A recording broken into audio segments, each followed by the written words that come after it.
Hello, Internet, and are you ready?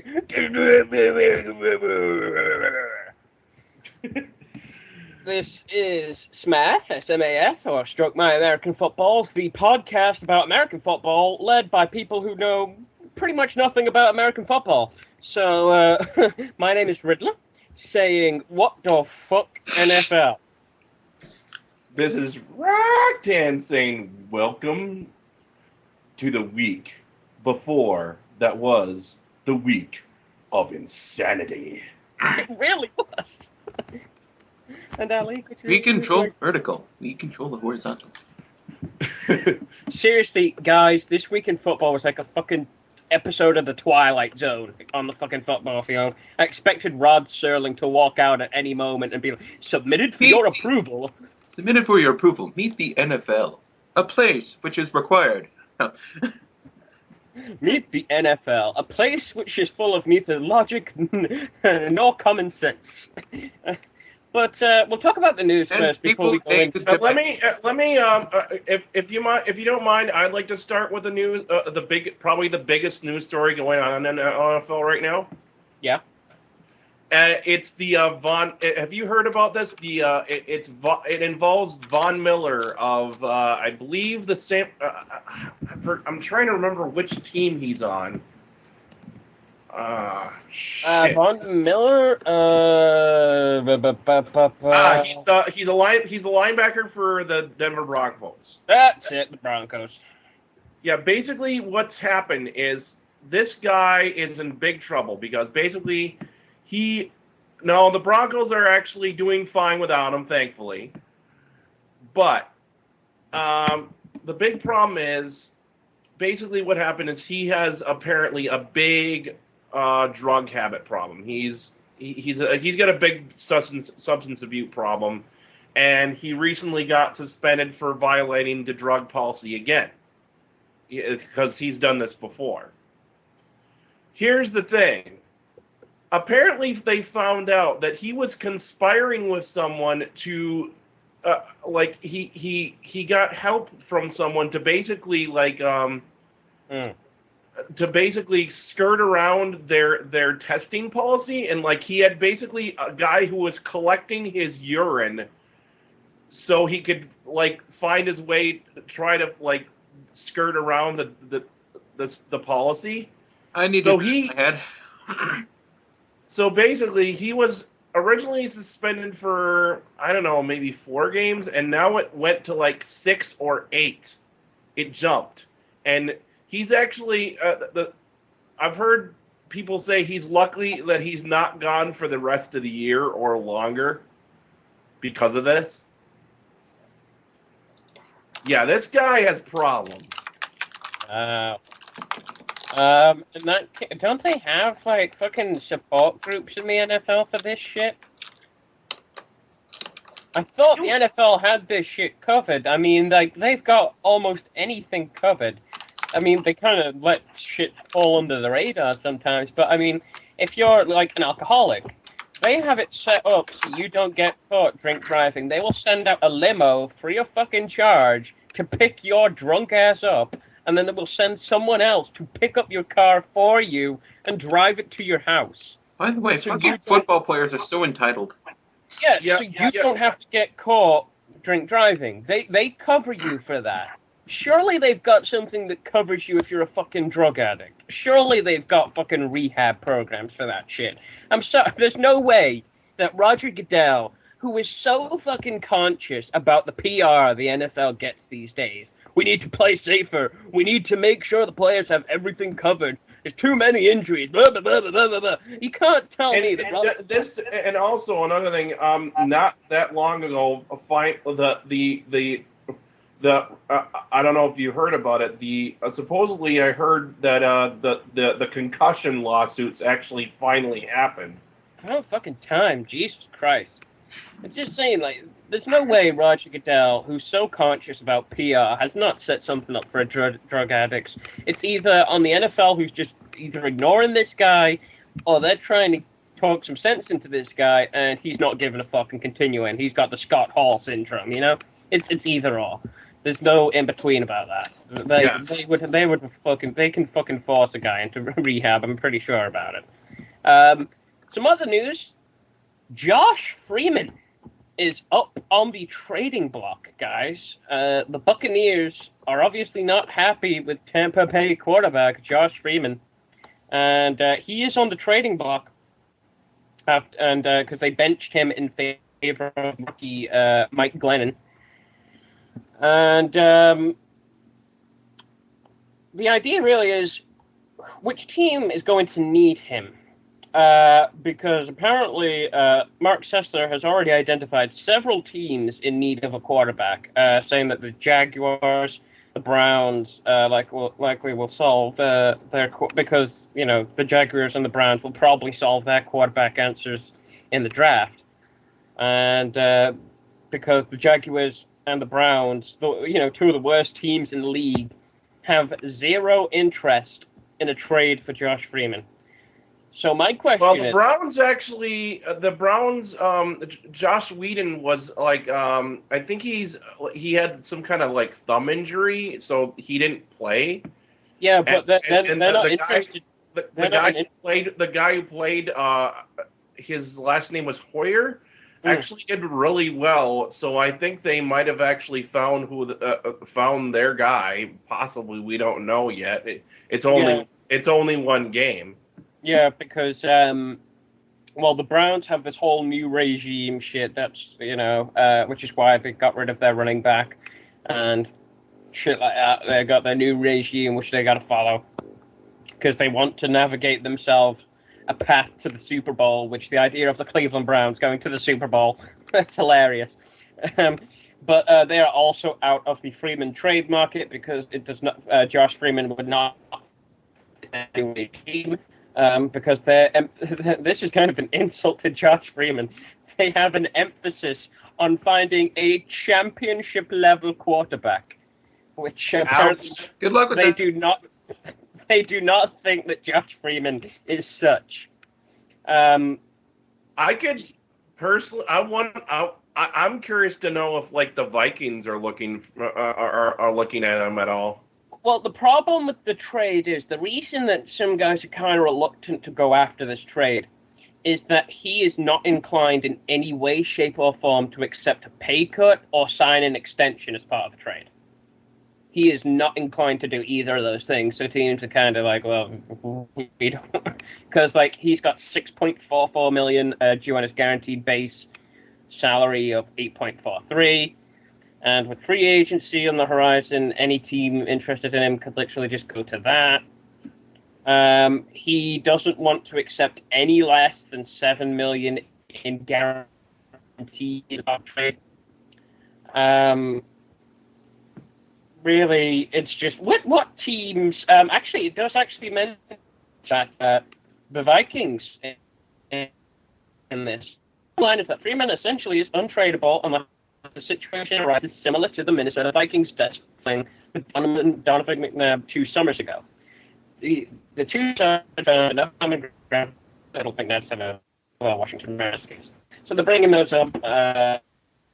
They're also saying that if the team basically gets that situation, which I'd say the Vikings are getting that situation, Christian Ponder, not a good quarterback, Vikings fan, not a good one. No.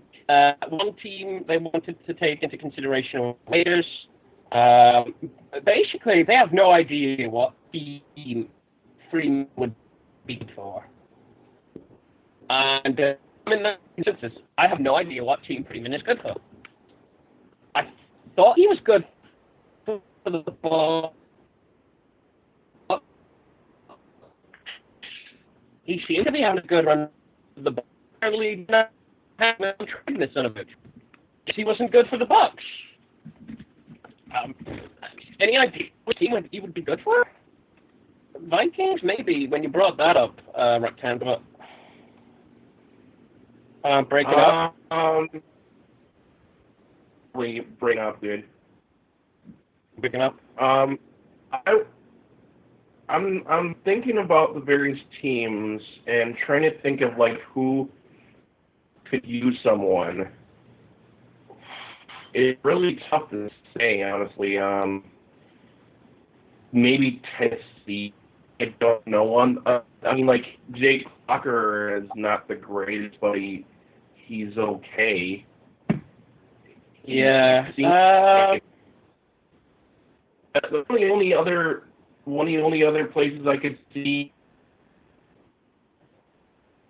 be Buffalo, but I don't think so. I think they kind of found their guy in E.J. Manuel. May open, but again, that's a doubtful because. But then again, he's out on injury, so maybe they need him. I don't know. I could also potentially see, for some reason, I could also potentially see Lewis. You know, the Rams, because Matt Stafford is one of those guys that's kind of inconsistent. But not Matt Stafford. I'm sorry. Is it Matt Stafford? I'm sorry. Do I have that right? Bullwinkle. Yeah, Bullwinkle. Yeah, what's his name? Just call him Bullwinkle, no matter what his name is. But you're thinking of Sam Bradford. Sam Bradford, that's who it is. Yeah, Bullwinkle.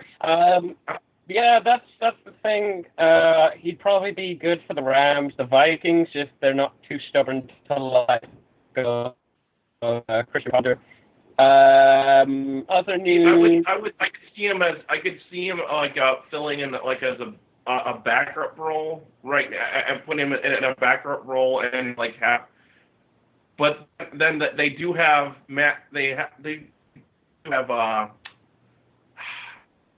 Matt as their backup right now. So. I don't know. I honestly think.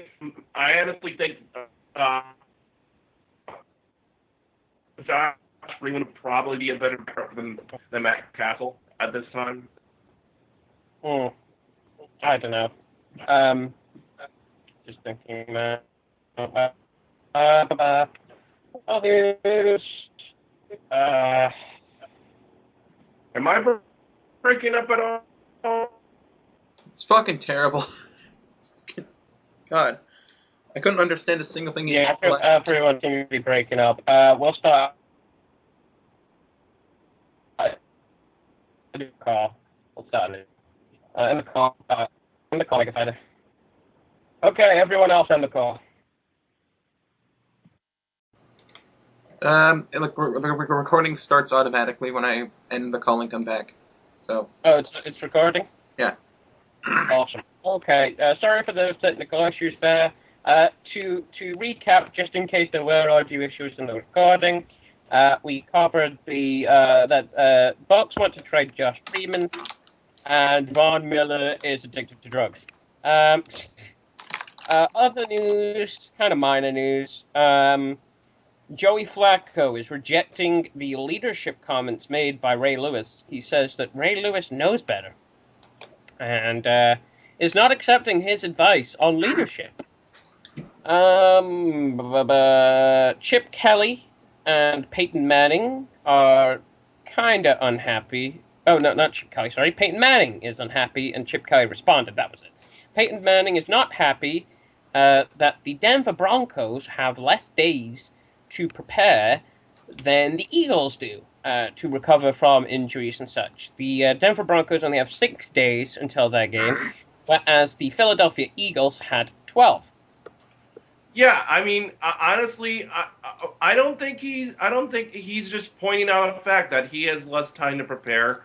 And honestly, I don't see the big deal. He's not the type to normally complain. He's just pointing out, hey, we have less time, and it seems he's basically kind of pointing out, he's kind of questioning the schedule makers and saying it's kind of a bit unfair for you guys to give us a Monday night game and then a Thursday night game. Yeah, he basically said, we're coming off of a short week. It's nice, I probably said this sarcastically, it's nice of the NFL to give Philly 12 days and give us 6. He said, so we've got to handle that. We've still got some guys injured, so we've got to get some new guys playing. When asked on Tuesday about Manning's comments, Chip Kelly, the coach of the Philly Eagles, initially brushed them off. Then with a smirk, he gave a schoolyard response. He says, when do we go play? We got to play in a parking lot? We'll go play in a parking lot. We don't care. I don't get that. What? That was his statement. When do we go play? We got to play in a parking lot? We'll go play in a parking lot. We don't. I have no idea. I don't even know what that means. And then he went on to say he isn't going to apologize for the Eagles having 12 days off after losing at home to the Chiefs. He said, we played 3 games in 11 days. I don't care. We only worry about what we can control, and we don't control the schedule.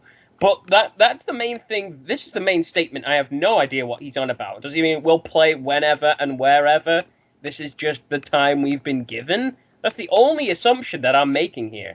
That's what he means by that statement. But it's very weird. We got to play in a parking lot? We'll go play in a parking lot. We don't care. I guess what he's trying to say is wherever they have to play, they'll play. Yeah, but it was weird. That's the way I would interpret it. It was. Why wouldn't he be making a comment about where they're playing? That's not the issue. The issue is that Peyton is bringing up is when they're playing. Yeah, that's the issue that he's bringing up is when. But I don't know. That was just weird. But yeah, whenever and wherever they're playing, he's saying that they'll just play there. I honestly don't. While I sort of get I get the concept of Monday Night Football, even though they're trying to. I don't know, dude. They got a decent game this Monday night. At least, it does seem for the most part. It does. It seems like they're intentionally sabotaging it. Yeah, they've been kind of putting on shitty games. But I really never understood like a constant Thursday night football. The only time that makes sense is for Thanksgiving. Honestly, and the other thing is most of those, a lot of those Thursday night games don't seem to be very good, like very good matchups, and yet it's on and. The only way you can watch most of these games, unless they're games that involve your home team, like a home team, like if you happen to be in the area of a home team that's playing in that Thursday night game, that's the only time you'll get to see it. And the only other way you stay is you have to pay for it. And I'm just questioning why. Do people obsess about football that much that they want to watch a game against two teams that against a matchup that's really not that good? You know, I don't know. I mean, this Monday night, and it does seem rather unfair in general to the players to have to do this. Yeah, it does. But this Monday night, they've got a good game going up. I don't think they expected it to be good. They're like, oh, Dolphins versus Saints. This is going to suck. But then they're like, oh, okay, Dolphins and Saints are doing good this year. Okay, decent game for Monday night. Yeah, but I think they got lucky and they just didn't think. Yeah, they probably thought Dolphins and Saints was going to suck. And then they were like, oh, never mind. We'll go on to the game. Fun. Yeah, we'll go on to the game of the week, and I like to sum up this week in football with the words, what the fuck? What the actual fuck? What the fuck happened this week in football? One of my picks, I will admit, one of my picks was an insane pick of the week. I will blame myself for that all the way. That's the Bucs-Patriots match. I did an insane pick of the week, and I picked the Bucs. I will take the full blame of that for picking against the Patriots. Otherwise, I don't think it can be blamed. Otherwise, I cannot be blamed for this, okay? My logic going into these matches was how these teams had performed previously against worse teams. So let's go down the list. And against better teams as well, and then... I actually ended up switching of a couple of my picks, and one of those picks I ended up being I ended up being wrong, and then I was like, oh crap, I shouldn't have switched. Oh god, these games. Sometimes I think I'm just gonna stop second guessing myself because it seems like I pick right and then I change my mind later and then I'm wrong. I should have changed some of mine. Jesus Christ, this week in football. How could you predict some of this shit though? Seriously. We'll start off with Kansas City Chiefs traveled to the Philadelphia Eagles, and they picked up the win. I picked against the Chiefs. I have underestimated the Chiefs this year. That is Chiefs something. are doing pretty okay. The Chiefs are doing. Everyone is underestimating the Chiefs, and have now become the first team in NFL history to start 3-0, to start perfect, to basically have a perfect start after having 14 or more losses the previous season. They were 2-14 last year. Yeah, they were terrible last year, and I think that's why everyone kind of pegged them down to be the laughing stock of their division, because how they apparently they figured something out. They have Alex Smith.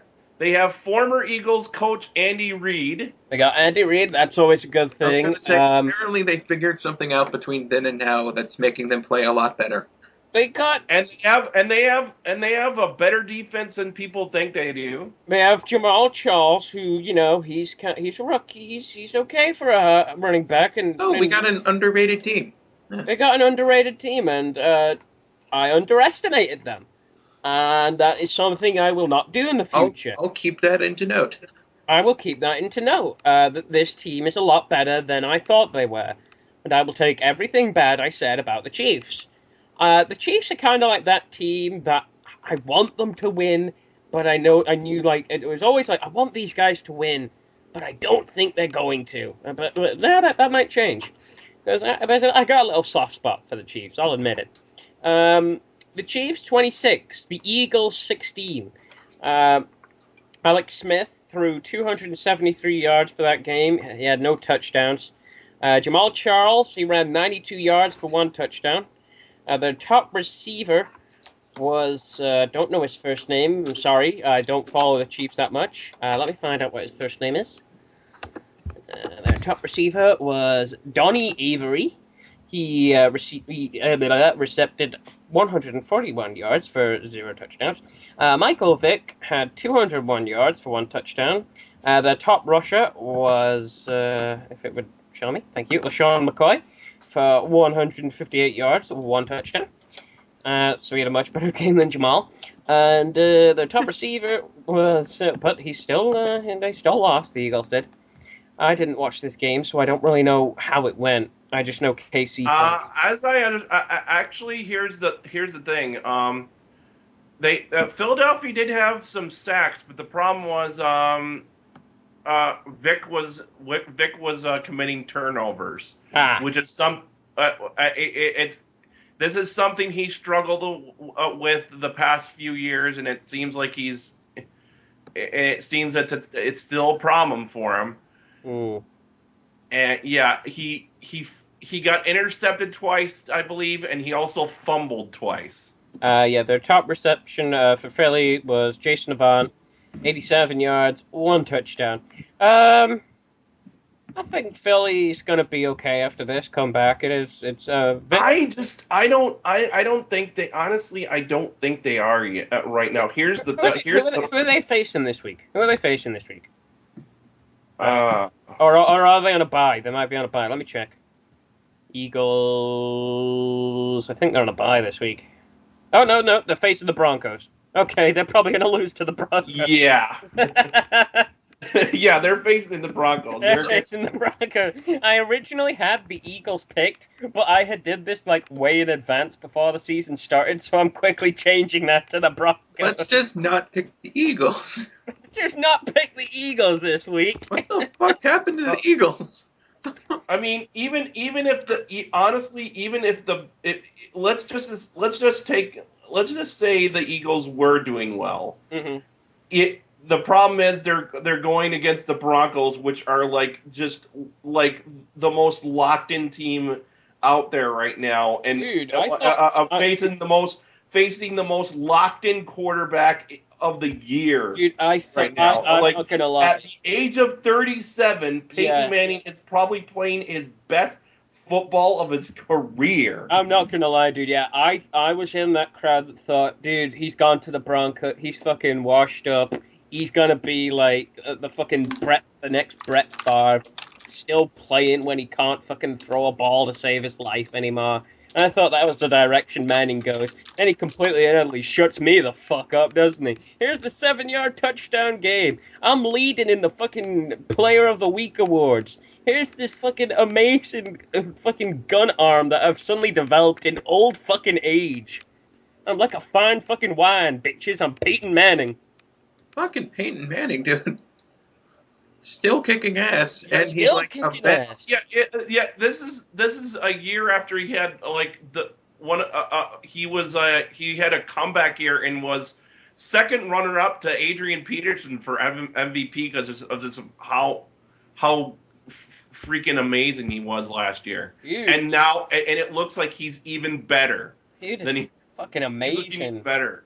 I can see him fucking Coming back 2 years, coming back about three, maybe 4, 2, 3, 4, 2 to 4 years removed from like a serious neck injury, yes. which required like 3 to 4 different surgeries just to fix it. Yeah, I thought he was fucked after that. Dude fucking proved all the naysayers wrong. He's like, oh, you think I can't play any more football? Okay.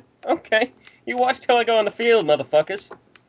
Dude's been Let me just throw this as accurately as fucking possible. Hold on. Let me just throw 7 touchdowns in a single game. Well, by the way, I actually heard this. I was watching Sports Center this morning. Do you know who says he still thinks he can be a quarterback in the NFL? Like he could be good now? Who? You know who has been piping up again? Who? Brett Favre. I know. Or Okay. as we call him, Bet Favre. I know it's kind of a thing like Brett Favre never retires. He's like the fucking Terry Funk of the NFL, except he's like a lot worse of a human being. It's like if Terry Funk was a dickhead in real life, he'd be Brett Favre. But like, after the whole fucking scandal with the reporter and the messages he left and the pictures of his... He showed his dick. He sent a picture of his dick to a reporter. That and the amount of teams he's pissed off. He's pissed off the Packers. He's pissed off the Vikings. Who else is he pissed off? The Jets. The Jets. He's pissed off the Jets. And you don't want to piss off the Jets. This guy has pissed off some of the most passionate fan bases and teams in all of football. I can't see anyone wanting this guy. He throws touchdowns more than Tony Romo. He's old as fuck. He can't get the job done. He's a dick. And I'm sorry. You mean he throws more interceptions than Tony Romo? Yeah, I said that. He throws more interceptions than Tony Romo. You said touchdowns. Oh, did I? Sorry. He throws more interceptions than Tony Romo. Throws more touchdowns than Tony Romo. Yeah, he has thrown a lot of touchdowns, but that one of his key faults is he's the guns. And I mean, it is kind of because of the way he plays, but he's always had trouble with interceptions. Even in his best years, he led the league in it multiple times because mind you, yes, he did. His final years, the first year, I think it was the first year because I think he came back again the second for another year. But I think he got injured at some point. I don't recall. I just want him to. I'm just trying to remember, like, what happened to him in his last season with the Vikings, because I think he got injured and had to be replaced. Wasn't the incident with the penis his last year? I think that was before that. No, I think that was it. He was fucked after that. Like that's he got injured, if I remember correctly, and that kind of was like that was it for him. I know I don't know. I think they were gonna let him go even if he didn't get injured, dude, because that was basically the final nail in his fucking coffin of a career. Let me just quick look up. Yeah, you can check it out. But I'm pretty sure that was the year of the penis incident, and I don't think any team is going to want him. If you want to get involved in NFL, Brett, why don't you do, like, fucking sports analysis like these other former players? Like, fucking join the ranks of, like, Phil Simms and go on fucking commentary. No, the reporter thing. Well, I mean, Phil Simms was a former quarterback, and he managed to get onto fucking commentary. I'm sure he could fucking get a deal with the NFL to do something like that. I'm sure he could get a deal with the NFL to do something of that nature. Whether it's fucking on, like, those little panels that are, like, giving you sports updates. Literally, he could make a decent amount of money just by, like, what do you think, Brett Favre?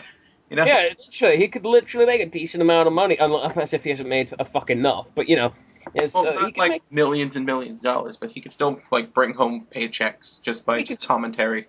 Dude, he could feed the family for the rest of his life. But, yeah, unless he's... Yeah.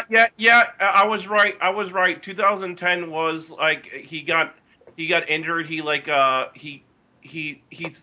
a sprain to his joint in his right shoulder, and Was that the same year as the penis incident? um. No, I think that was 2012. But no, that actually December 10th against the Chicago Bears, he got a concussion, and that was his final appearance was that game. Ah, so when was the penis incident? Was it the same year or the year before? Because I know he ended in 2010. I know he was gone after 2010. He's not been back since, thank the fucking Lord. And I don't know about. I mean, okay, know let's what it was. strategize this for a moment. We'll move on to the games, but you brought this up now. What team would take him? I honestly don't know. I don't know. I mean, you never know. There could be maybe the Jaguars are that desperate. But really, at this point in his career, though, would he really go for that? Oh, the Browns!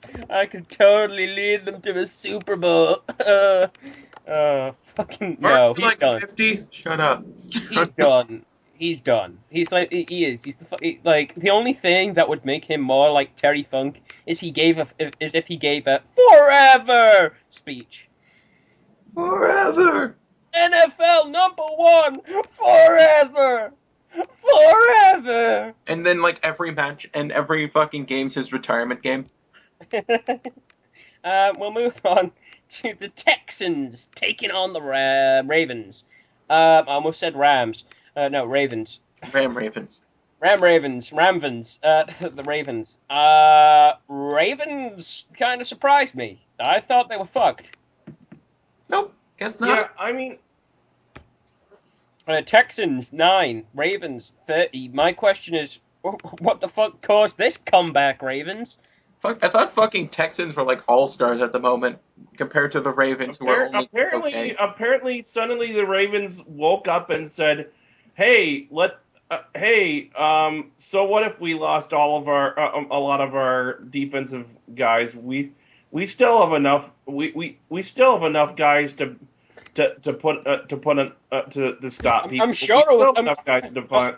I'm sure if we booze one of you up, you can become a murderer, and we can make you a captain of the defense. Oh, wow. One of you guys can become the next Ray Lewis. We just need to booze you up a little bit. Seriously, the Ravens. We're a nice organization, but we'll gladly hire murderers. You know, never mind. Make them the leaders of our defense. Matt Schwab threw one. He didn't have much of a good game. Matt Schwab. 194 yards, 0 touchdowns. Joey Flacco had a worse day, 171 yards, 0 touchdowns. Adrian Foster had 54 yards running. Matt Schaub actually had an interception. And he had an interception, yes. Matt Schaub also had an interception. And Brandon Pierce running 65 yards, 1 touchdown. Oh, excuse me. DeAndre Hopkins, 60 yards, 0 touchdown reception. Andre Johnson, one of their top receivers, had a bad game. Yeah, what was his stats? Let's have a look. Yeah, 5 receptions for 36 yards. Not good. Not good for him. Torrey Smith was the top receiver for the Ravens, 92 yards. Ravens somehow got their shit together against the Texans. Whether it will continue, I don't know, because this week was just all one big what the fuck, and I have to question what's reality these days now. Is this the real life? Or is it Is just this- fantasy football? Is this real no. life? Or, I see what you did there. And you know what makes me question whether what I was watching was real or not? The fucking Giants game. What the What? fuck? What the fuck? Panthers 38. Panthers 38. New York Giants 0. They didn't even. They didn't score a single fucking point. What the fuck? They didn't even get no field goals, no safeties, nothing. What the fuck? How do you get zilch in a football game? This is the same Carolina Panthers, by the way. This is the same Carolina Panthers that in week 2 lost to the Bills. This is the same Carolina Panthers that in week 1 lost to the Seahawks because they could only get 7 points. And yet they get 38 fucking points against the Giants. What they do? Somehow hold these Giants with their fucking amazing defense that the Panthers have and keep them to 0 points. How the fuck? What? They scored that the many times Giants. against The Giants are just in shambles right now. I mean, the fucking point. David, I think one of the problems is their running. The biggest problem I think that the Giants is they can't seem to find a running game. David Wilson has had problems holding out. They've had problems with their running backs holding on to the ball. They hired Brandon Jenkins, who barely got used this game, which I don't know. I'm not sure why. He only had 3 attempts for 2 yards the whole game. Yeah, this whole team shat the bed. This wasn't like a case of previously where Eli Manning had a fucking great game, but the rest of his team drug him down like an anchor. No, even fucking Eli Manning had a shit game. Eli Manning had 12 for 23 completion for attempts.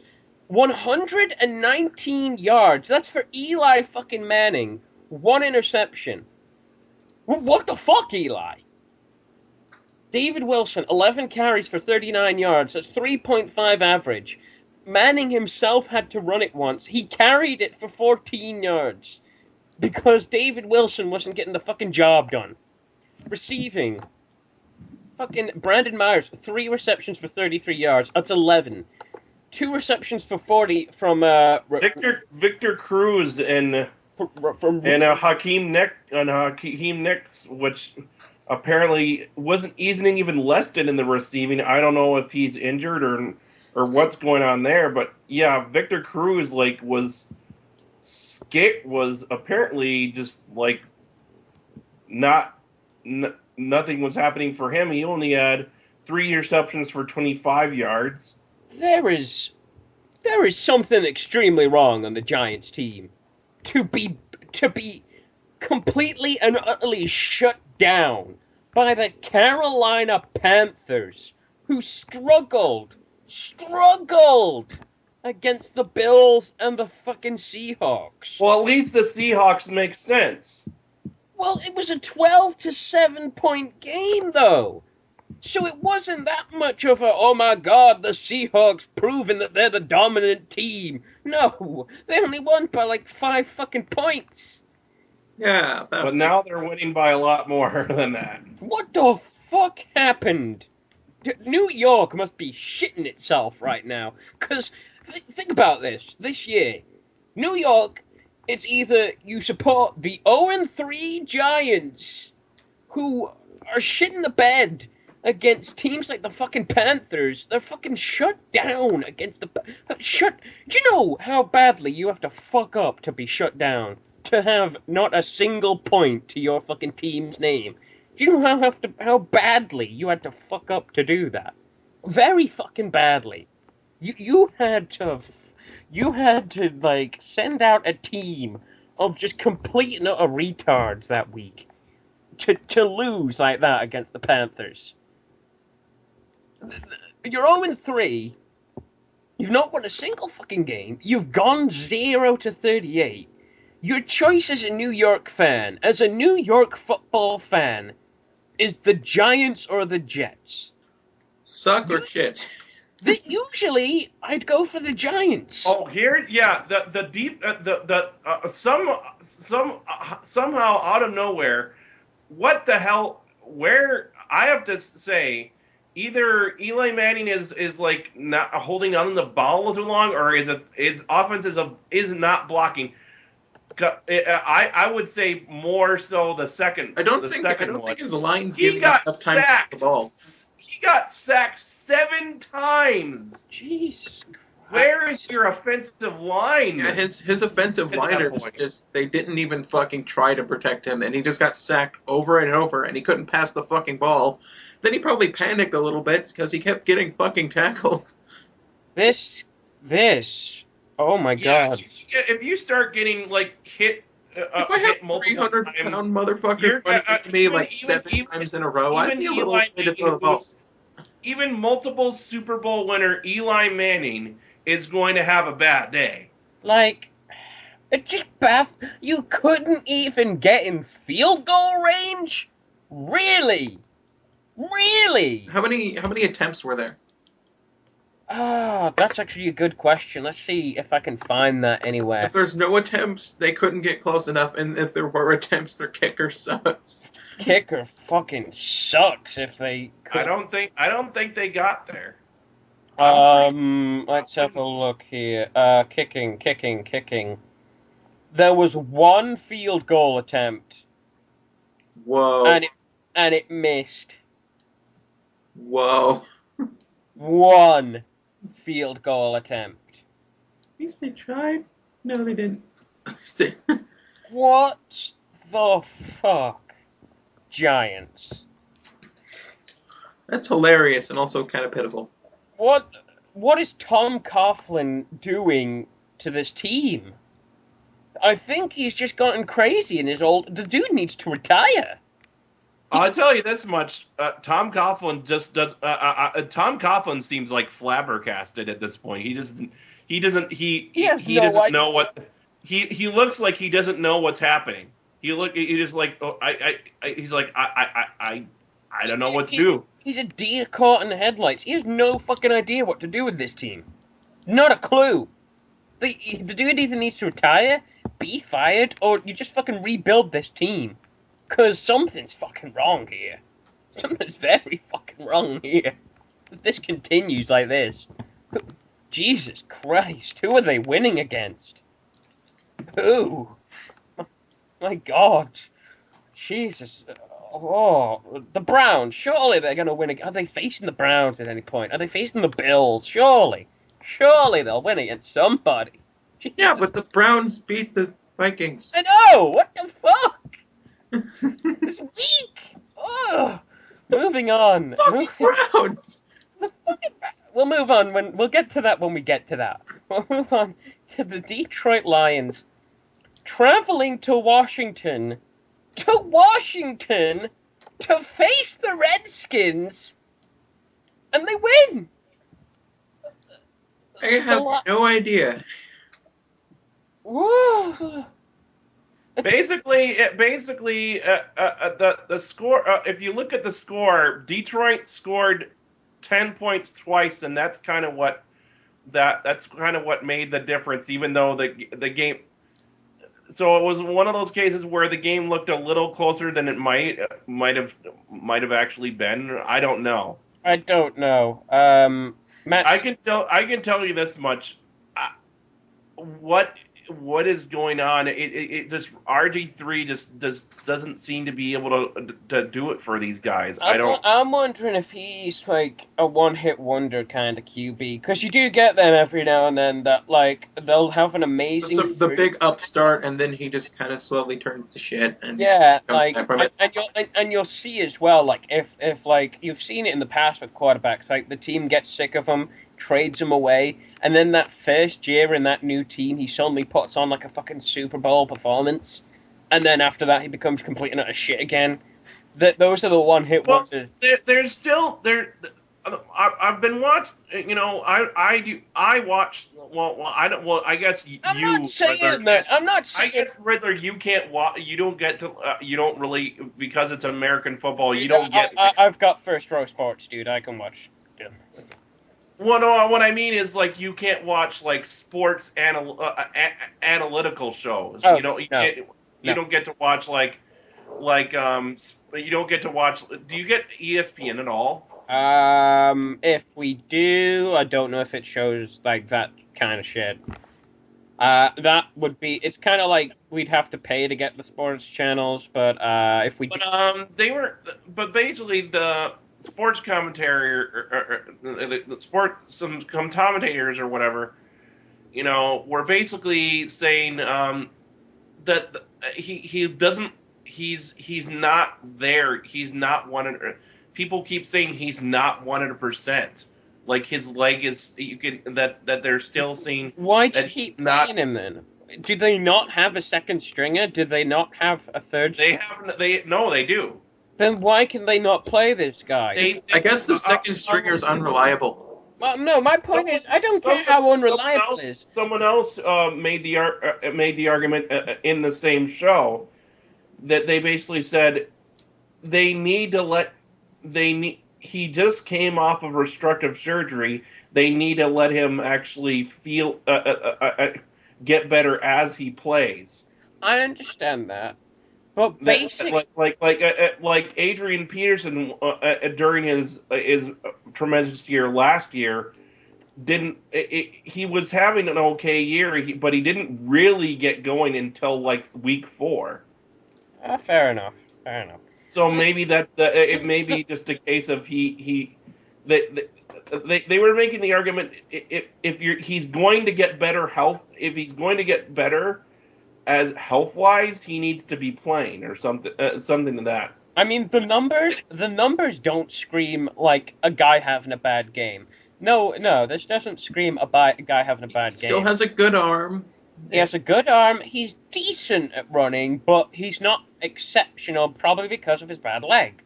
Because last year he was fucking exceptional at running, and this year he's got a bad leg right now. So that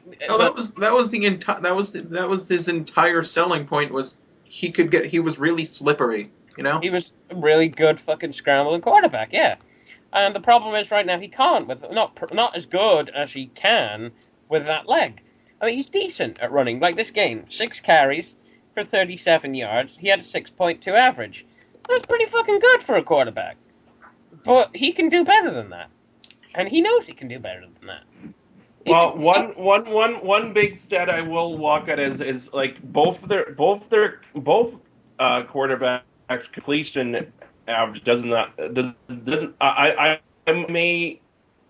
don't know what the actual completion average is, but it doesn't look good if you look at the stats. I'd say it'd at least be over 50 for RG3, maybe 60% range with that.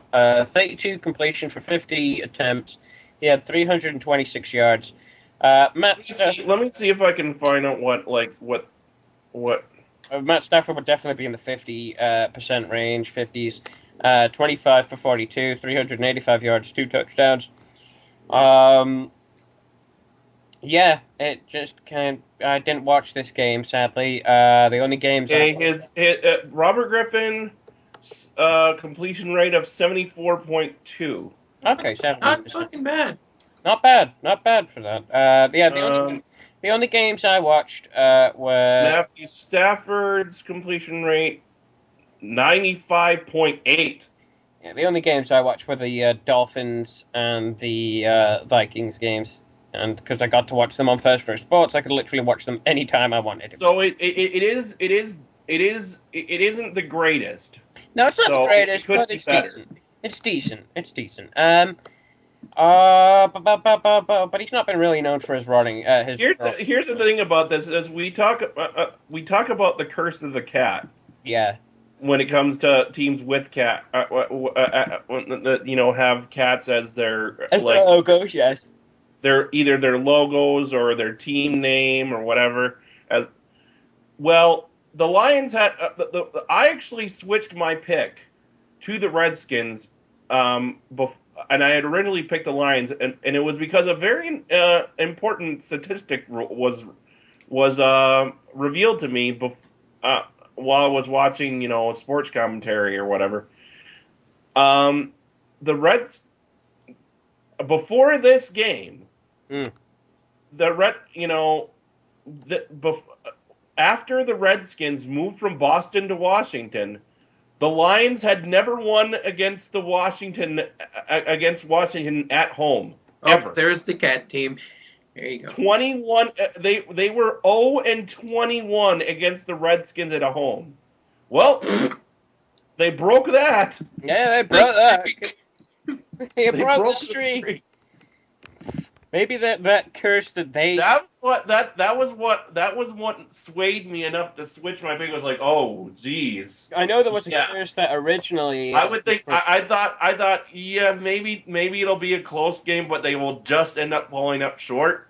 Right, we'll move on to the San Diego Superchargers taking on the Tennessee Titans and losing. The San Diego not-so-Superchargers, their stickum didn't seem to... What is with this? The Chargers, it's like another team that just, doesn't make sense about, who did they play last week? Like the fucking Eagles or something? They played the Eagles. Yeah, they won. I mean, the Eagles are one of the premier teams in the league, and Titans not so much. Well, I gotta say this week maybe not so much. And then they win against the Eagles, yet they can't beat the Titans. It's a weird team in general. That team. They're a very confused team. Come on. The year that they supposedly used stickum, they couldn't fucking catch a ball to save their lives. That's how basically though that this game was actually pretty close, and the Titans actually barely won. They basically they won by a field goal. It was a Jake Locker threw a 34-yard touchdown pass with 15 seconds left. Yeah, they essentially won by a field goal because it was a 3-point gap. But yeah, that was the touchdown, the last second touchdown for the Titans, and they did it. Yeah, absolutely. Completely last second, 15 seconds left. And they managed to get the win that way. So it was kind of a upset, really, for the Chargers. Would you call it an upset for them? Because the Chargers are such a weird team. I don't think you can really call that an upset. I tell you what you can call an upset, but not because it was an underdog overcoming a good team. No, it's because they walked home really upset, weeping into beer glasses all the way. And that's the Arizona Cardinals losing to the New Orleans Saints 7-31. Angels! Angels in the end zone! The New Orleans Saints are 3-0 right now, guys. They're pretty good. They're not bad. Actually, here's the thing. Against the pass, here's the thing. Last year, the Saints were horrible on defense. They were terrible. They were next to last against the pass. Yeah. This year, holy shit, massive turnaround. They are now ranked fourth against the pass. Dude, Drew Brees had a fucking good game this game, guys. 342 yards, three touchdowns. We are definitely talking. That was the good game by Drew Brees. I'm just trying to find out where the completion rate is to see how many times he completed it. Box score. Here we go. Drew Brees, 29 for 46. Not good for the completions, but he still got good fucking yardage and 3 touchdowns out of it. So it apparently, really whenever he landed a pass, it was a fucking bomb. It was a fucking bomb, yeah. Rushing, they had Would you call it decent? Oh, I've actually been looking at the wrong stat when it comes to the percentage. Yeah, rushing. Kiri. When it comes to the completion percentage, I've actually been looking at the wrong stat. Pronounce that name? Khiry. No idea. Kiri Robinson, 4 carries for 38 yards and 9 points. Kiri or Kiri? Khiry. Kiri, I imagine. Kiri Robinson, 4 carries for 38 yards, 9.5 average. Pierre Thomas, not so good. 11. Pierre Thomas, not so good. Pierre Thomas, 11 carries for 28 yards, 2.5 average. Not as good. Carson Palmer had a really bad game. Yeah, Carson Palmer. 18 for 35, a completion percentage rate of 51.4, 187 yards, 2 picks, sacked 4 times, a quarterback rating of 43.4. The Saints just had Carson Palmer fucking locked, dude. They knew how to stop him. They knew how to fucking stop him. Jimmy Graham was leading in receptions, 9 receptions for 134 yards, 14.9 average, 2 touchdowns. Colston, 5 for 71, 14.2 average. Yeah, Palmer, 18 for 35, 187 yards, sacked 4 times, 2 interceptions. Fucking the Saints had Palmer locked down. Mendenhall, 9 carries for 29 yards. He had a 3.2 average. Alfonso,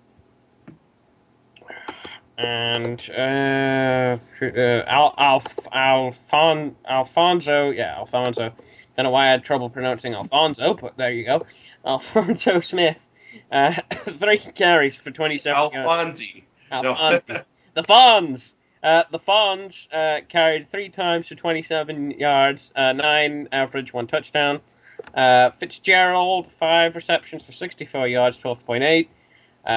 Floyd, 4 for 49, 12.2. And, yeah. Angels in that fucking end zone. Arizona got a touchdown in the first quarter, and then they couldn't get shit done. The Saints kept them down to that 7 points, and that was it for them. The thing about the Saints is they're really consistent. Yeah. Whether they're good or whether they're bad, they're consistently that way for the whole season. I've noticed that.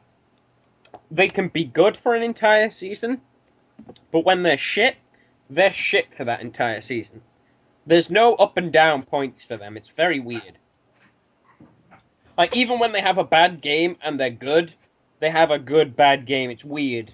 But when they're shit... It's a very close loss. Yeah, but when they're shit, it's a terrible loss. I'm just going to go answer a phone, talk amongst yourselves. So, how's the weather? Yeah, it seems getting back Sean Payton and they also hired and within the last year or so they hired defensive coordinator Rob Ryan, and yeah, they have completely turned that defense around, which is, yeah, you get Rob Ryan in your team, you're gonna hopefully the guy who was a much better defensive coordinator than his brother Rex. You're gonna have to make good things happen. Definitely. I mean, not to say that Rex Ryan is bad, because he can coach a defense, but I think his brother's better. So yeah, he's something that was like probably the smartest decision the Saints made, was hiring Rob Ryan, because wow, massive fucking difference. Definitely, dude. Apparently they got something right. So, there you go. As for Carson Palmer, it could have just, it probably is just like the Saints had the better defense in this case. And I mean, Carson Palmer is one of those, he can be a good quarterback. I'm not sure if he was good in Bengals, but he started to kind of lose it a bit in the past couple years of the Bengals. I'm not sure I'm not really sure if the Cardinals are really considering him to be their like full-time answer. He could be just a holdover until they actually find what they really want. Yeah. Until they find what they want. I don't know for sure.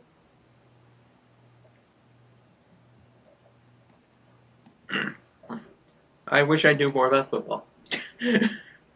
I only know about the teams, not the people in the teams. It's funny. It's weird that I feel like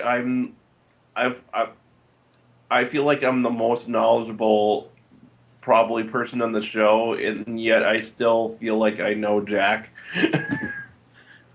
Dude, the only thing I know a lot about is League. What's that? I'm a very limited capability person. I'm only good what do you mean? I'm only good at like 3 things. So yeah. I have returned. Hello.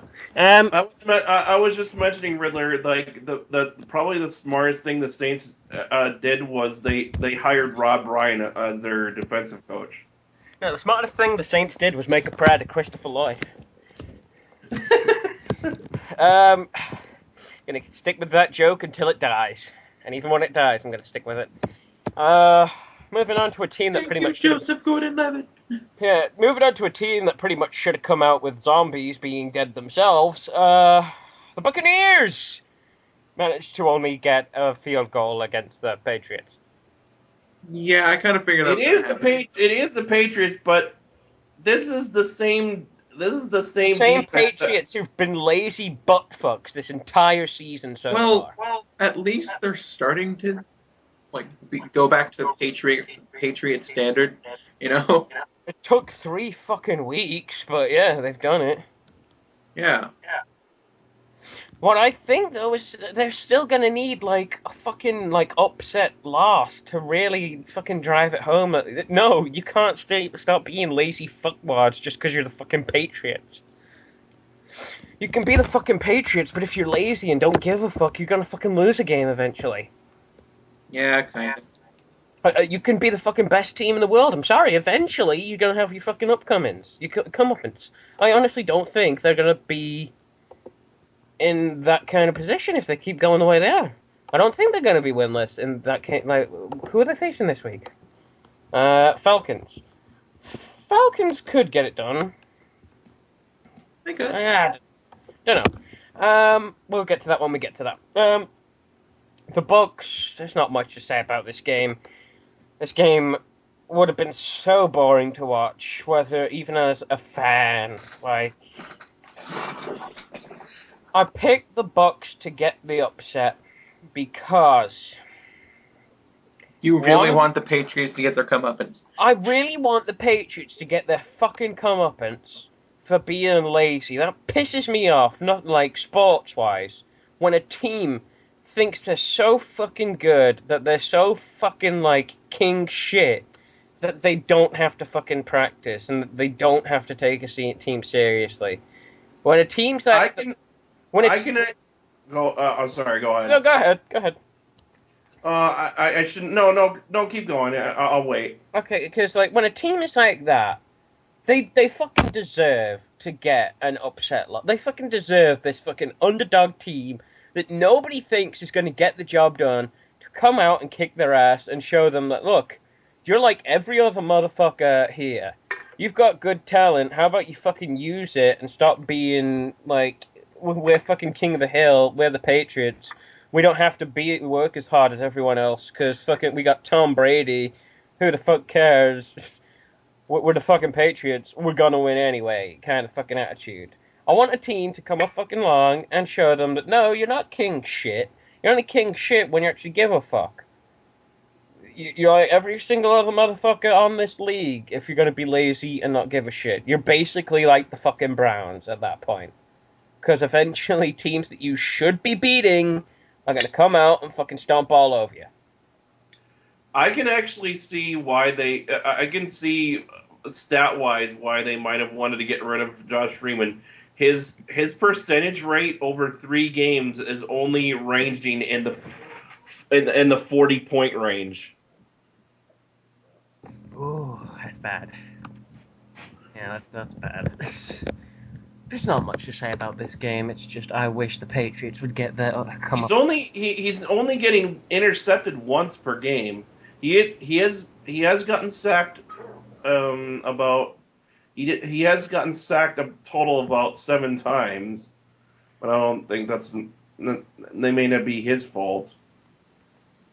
But yeah, when you're just there's probably just seeing like he's not accurate. He's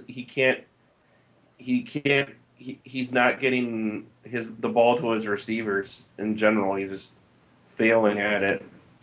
With that completions percentage, he most definitely is. Yeah, I can see that. And that actually in that case, maybe the Vikings wouldn't be that interested because for as bad as Ponder is, I think he's actually better than Freeman right now. Yeah. I doubt the Packers are going to want him, even after their loss this week against the friggin' Bengals.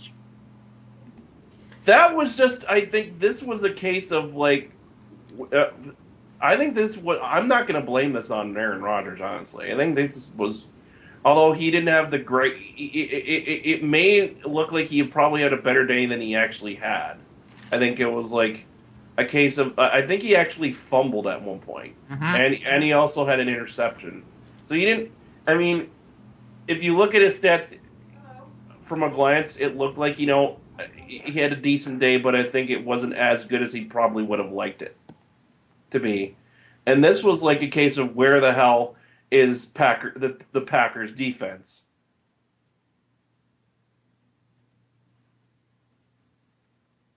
But yeah, it was actually a fumble by,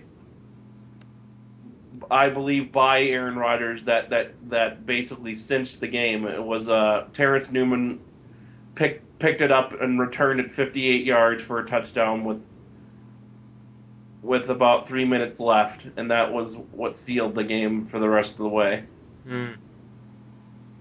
Aaron Rodgers, I do believe, tried to make a rally back, but just for some reason he couldn't.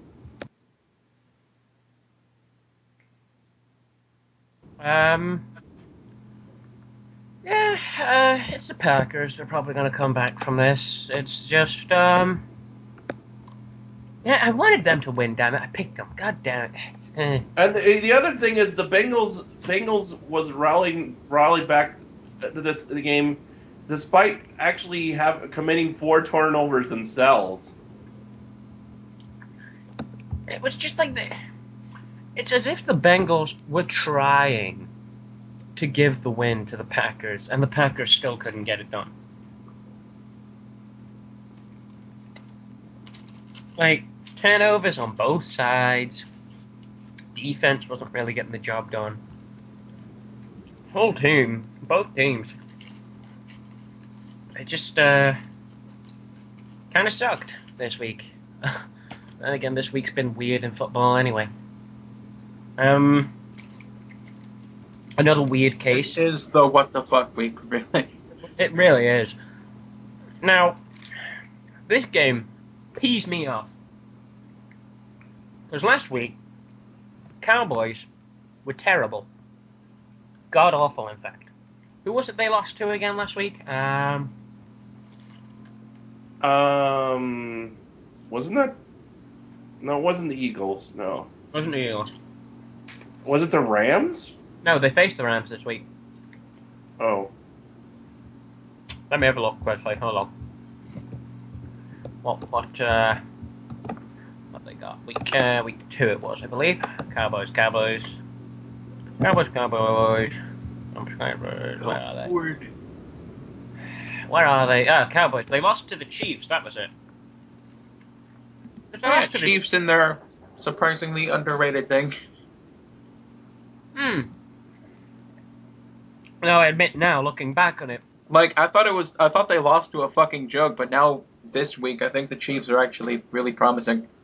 Now, looking at it in hindsight, yeah, it was a case of an underdog team proving themselves.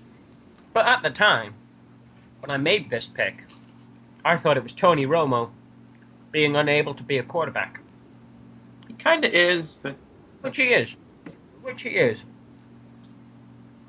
But I kind of forgot when I made this pick. The Cowboys were facing the Rams this week. The Rams, they're not so good. Nope.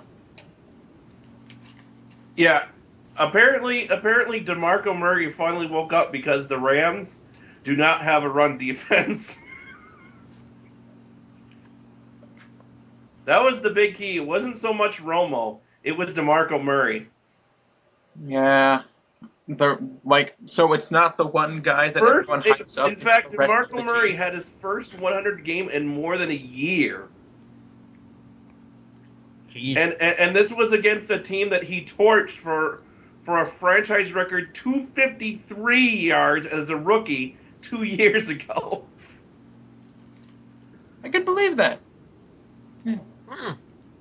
Yeah, so apparently, whenever the DeMarco Murray sees, if he was basically licking his chops, seeing that he was facing the Rams. I was like, oh goody, it's time to feast. Like, I don't think the fucking Cowboys are terrible, but I think Tony Romo's way the fuck overrated. Oh yeah. And I like how other people on the team are kind of doing his job.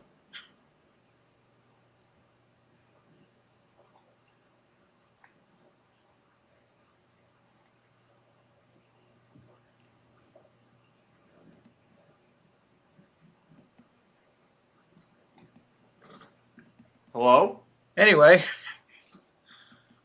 Is anyone here? I'm fucking here. Riddler? I'm here, sorry, I was eating, so I couldn't, I was busy eating chips, okay? It's like everyone just went quiet. It's like, what is... Sorry, I love chips. I was eating, not American chips, British chips, fried potatoes. I know. Yeah, I kind of made this pick not because I thought the Rams would win, but because I thought Tony Romo would lose. And the rest of the Cowboys kind of shaped up and made the rest of the game easy for him. I actually changed my pick based on the fact that all the commentators were basically saying Cowboys would win it, and I'm pretty happy I did. I should have done the same thing. I would have been an idiot, however, to change this pick, although I would have been right in doing it. I would have been dumb, but I would have been right. The Cleveland Browns traveled to... God, this pissed me off. Traveled to the Minnesota Vikings, and you can basically fill the crowd in on this. And they won, ladies and gentlemen. The Cleveland Browns 31. The Minnesota Vikings 27. Go ahead, Rocktan. How the actual fuck? Go ahead, Rocktan. Fill in the crowd. This team, the Vikings are just like lost now. I mean, Ponder had a better day than he has the past couple days, but he still couldn't get a touchdown. He still, I believe, threw a couple picks, if I'm not mistaken. So he was still making dumb. He still make. No, he actually only got picked once. So he was actually doing it.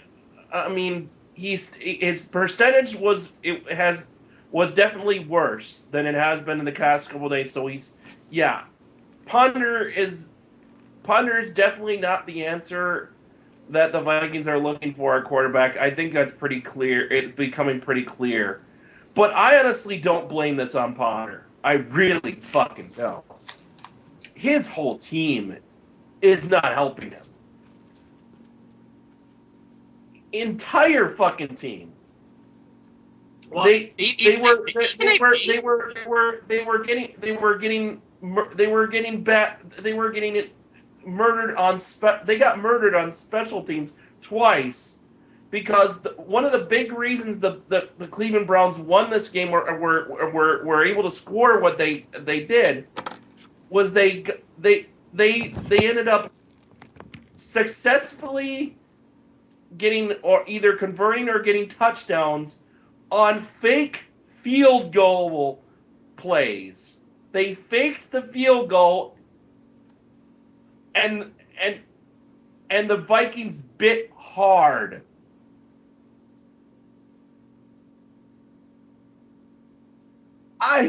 What the fuck? I mean, I do think that's one of those things you don't really expect. But good Lord, how do you let that happen? How do you let them fake a few? How do you let them? How do you not? You gotta sometimes prepare for the unexpected. I mean, this is a Browns team that are desperate for a win to save themselves, and you don't expect them to do this. Yep. To do something. And wow, Josh Whedon getting injured is probably the best thing to happen to this Browns team in like a year or so. All of a sudden, they're forced to go to their third string quarterback, an unknown by the name of Brian Hoyer. And he has the game of his life. What? Because here's the thing. The Vikings do have a defense that can create turnovers, which they did, and a team that can get sacks, which they also did. And when they want to do that, they can. When they can get pressure on the quarterback. The problem is that the Vikings have is their secondary is completely it's even worse. I think it's even worse than it was last year or the year that it's been in the past 2 years. The secondary is non-existent. They're just not stopping anyone. They can't tackle people. They can't cover properly. They can't be in the right positions. The secondary is fucking horrible. And the other problem is, again, I don't blame this on Ponder. And Peterson, he tried really hard. Mm. The other problem on this team is the offensive line is doing jack. It's non-existent, dude. It's absolutely. Where is the offensive line? Usually one of the strengths of the Vikings team is their offensive line. What's going on?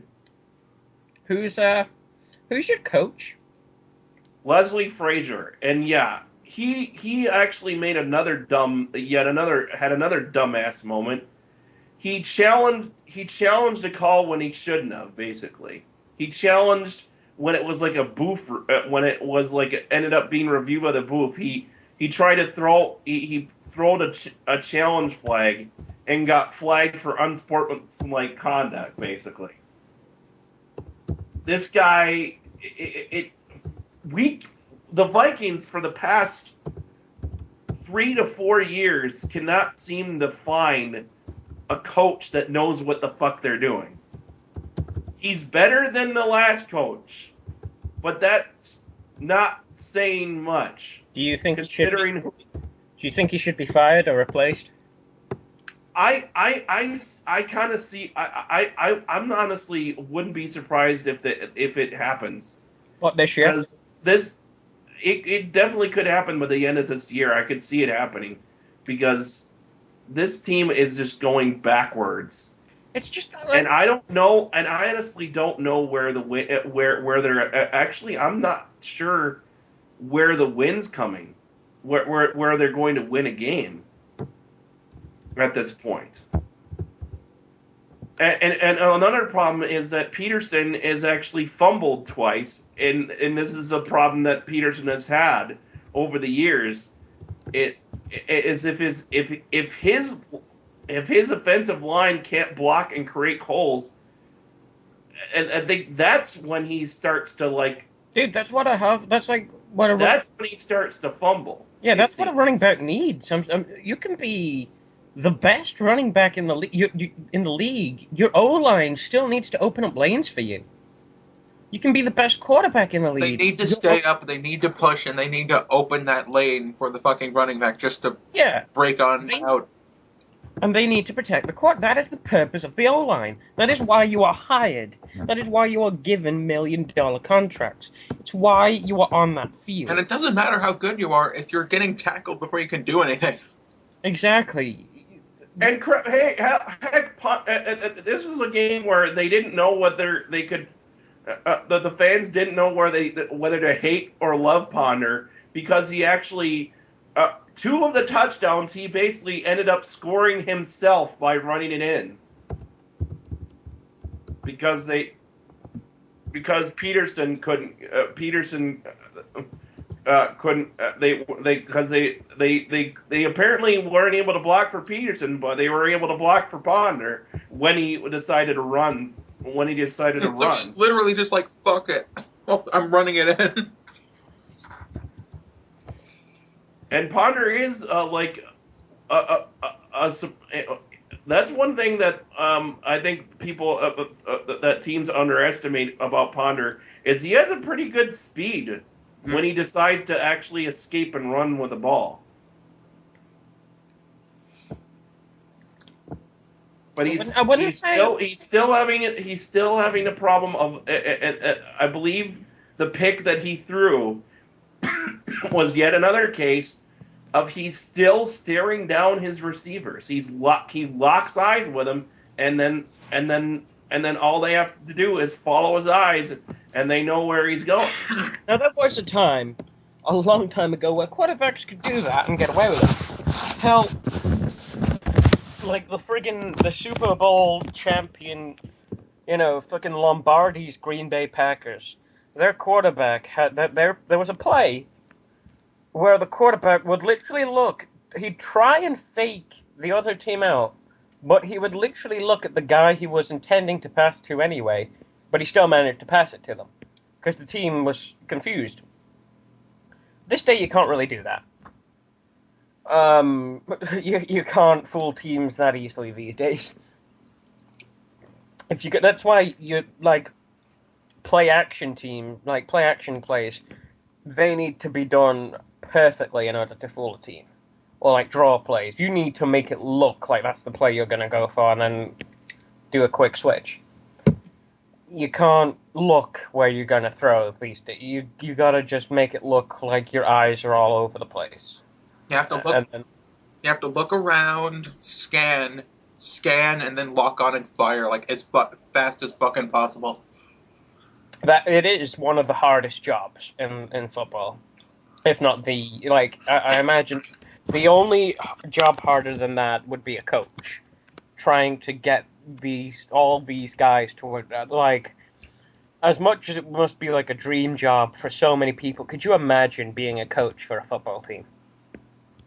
Oh God! Could you? I would never want. I could not even imagine. Because you can. That is a job I would not want. All the fucking egos you have to deal with. The amount of stress, the amount of work. You can fantasize, that's why.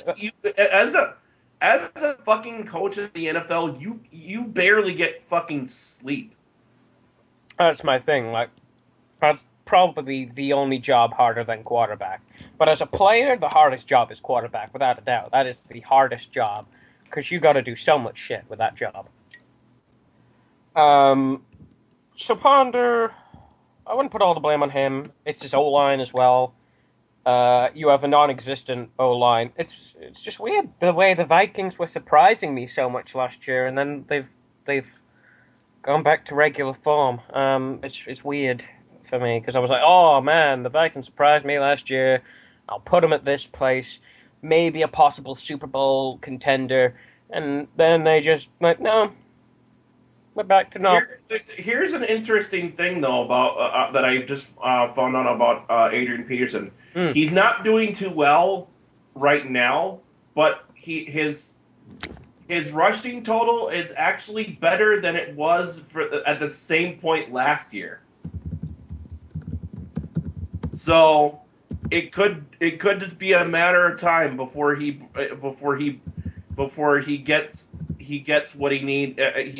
He starts breaking loose and just scorching people. Yeah.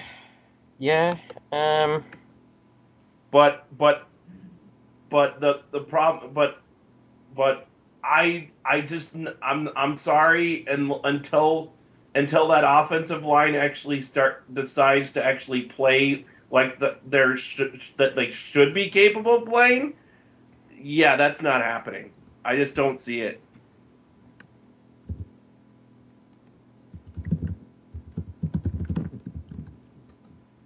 Yeah. When all you have is your football team is hope. Well, moving on to a team where I had hope for this game, but I wasn't quite sure they'd pull through, but they did pull through. My Miami Dolphins took on the Atlanta Falcons, and they won. I told you. 27-23. The Miami Dolphins. And I'm the only one who picked them to win.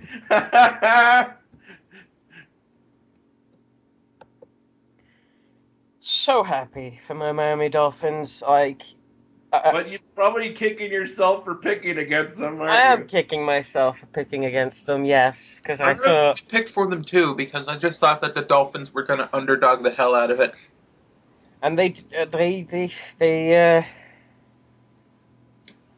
even looks like an underdog one. It was a case where they had to come back to win it, though. It was a case where they had to come back to. It was an underdog win, yes, but yeah, I'm happy all the same. My Dolphins are 3-0.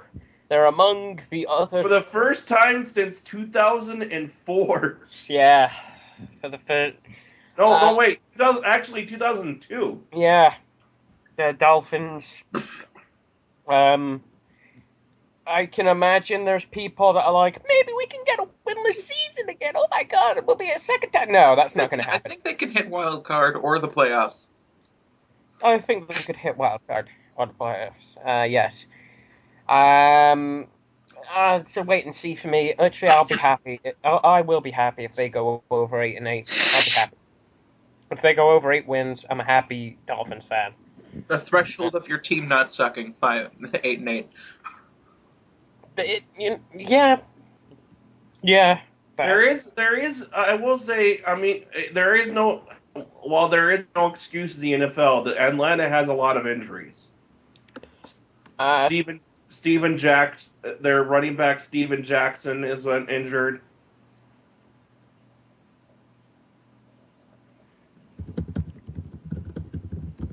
So, yeah, they've got some injuries that are kind of hampering them from being.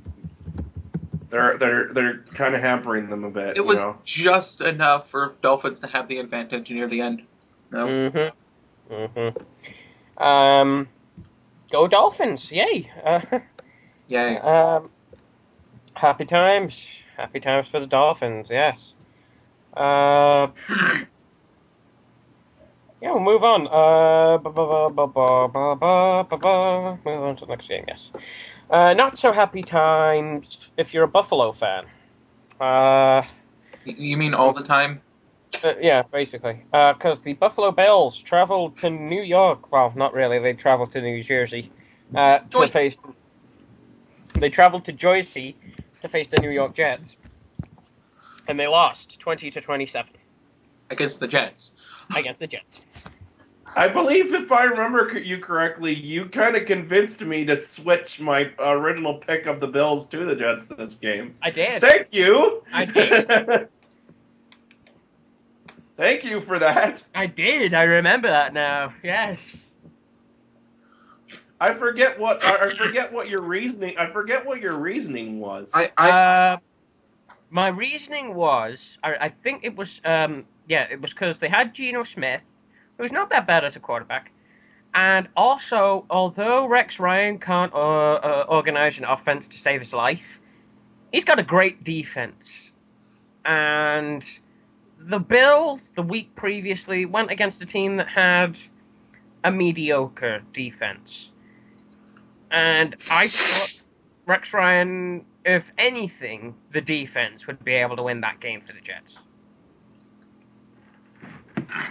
But Geno Smith. But here's the thing. From what I've heard, this game was ugly. Oh my god! How the Jets had no business winning this game because they had a team record 20 penalties. Wow! How Bills? What the fuck were you doing that you couldn't take advantage of 20 penalties? Yeah. God. I remember my reasoning that the Jets suck slightly less. It's true, but my reasoning really was, I think the defense was going to win it for this team. Because other than Geno Smith, this offense is pretty much the same fucking offense. The one that Rex Ryan has no idea what he's doing with. I have no idea what I'm doing. It really doesn't, dude. If you saw how that team went last year offensively, oh my god. Oh, that was shameful. I love to see some of the rankings for like yardage and shit. Especially their last game. Like, if you saw their last game of the season, that was just Rex Ryan's coaching of an offense summarized into one game. It was terrible. But this, Geno Smith, for a rookie quarterback, did fucking good for a rookie quarterback. 16 completions for 29 attempts. He's rookie. He's going to throw a few passes away. That's acceptable. He had a 55.2 percentage. As long as you're above average. 331 yards. He had a really bad game against New England. Okay, so apparently, yeah, he didn't hit that often. But the two games he's won, his quarterback rating is in the 80s. Yeah, but so yeah, he didn't make every pass, but every single pass that they did catch was it was deep. It was deep pass. He got 2 TDs, did get 2 interceptions, but again, this guy's a rookie quarterback. This is to be expected of a rookie quarterback. He's gonna throw interceptions. He's gonna throw away passes it doesn't matter how good his throwing arm is. He can be out mind gamed pretty easily because he's new. He's new. It's different than college. It takes a while. Because the mind game shit comes from experience. Yeah, that's experience. That's like not getting distracted and shit, not getting the pressure. You know that all will all come with experience for him. But I can tell you immediately, this guy's better than fucking Mark Sanchez. Yeah, probably. Without a doubt. Without a doubt. And he's definitely better than Tim Tebow. By the way, do you know one of the reasons why Tim Tebow wasn't picked up by any team is because he refused to play at any other position than quarterback. Well, what other positions did they want him to play for? I don't know. I could actually see him as a running. Believe it or not, I could actually see him as a running back, possibly. I could see him as a running back. I can see why people would want to change him to that. You know, if I was trained to be a quarterback, I would kind of want to be a quarterback, but still. Heck, Joe Webb of the Minnesota Vikings is now one of their wide receivers. Yeah, I mean, it's really what position they fit best in. And I understand if you were a quarterback in college, if you were like let's assume, I don't know his entire football history. He may have been quarterback in high school. So let's say he was quarterback in high school. You're quarterback in high school, you're quarterback in college, you win the Heisman as a quarterback in college. You're gonna want to play quarterback. Yeah, you'd be like, I want to be a quarterback, you know? You want to be a quarterback. there's cases of people being switched back and forth. Ryan Tannehill, the quarterback for the Dolphins, he was a quarterback. Then he got changed to wide receiver. Then he got changed back to quarterback in Texas A&M. They changed him at least twice, I think, if I remember, from quarterback. I think that was his original position to wide receiver, and then they changed him back to quarterback at some point. He was changed back and forth quite a bit. I get the idea that, look, this is what I did in college.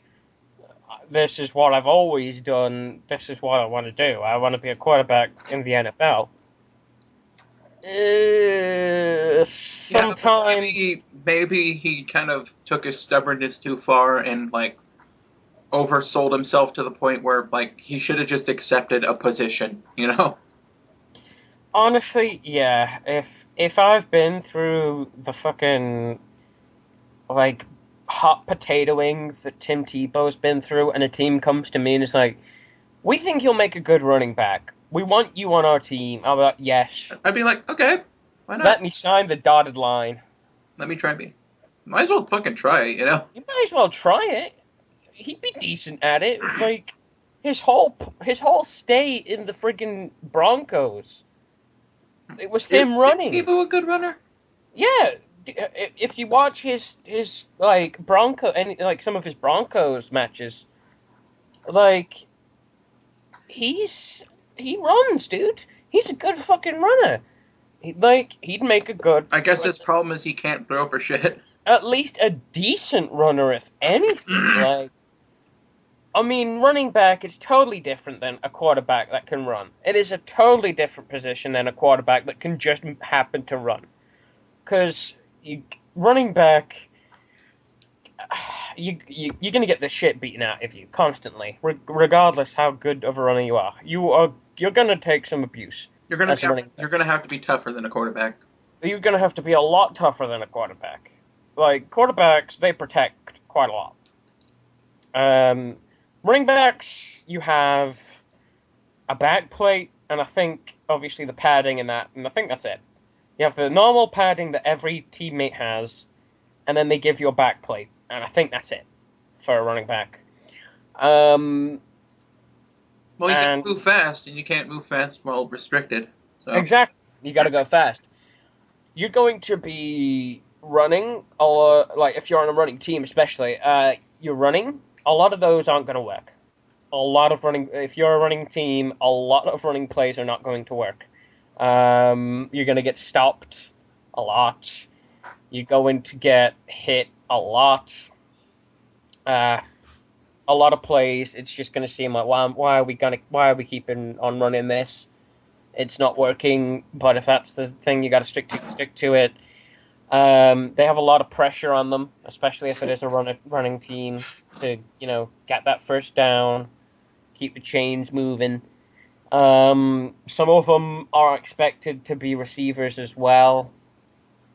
It's not easy being a running back. That's why a lot of people like being receivers, because it's a lot easier of a job. You get to catch the ball, you get to do dances.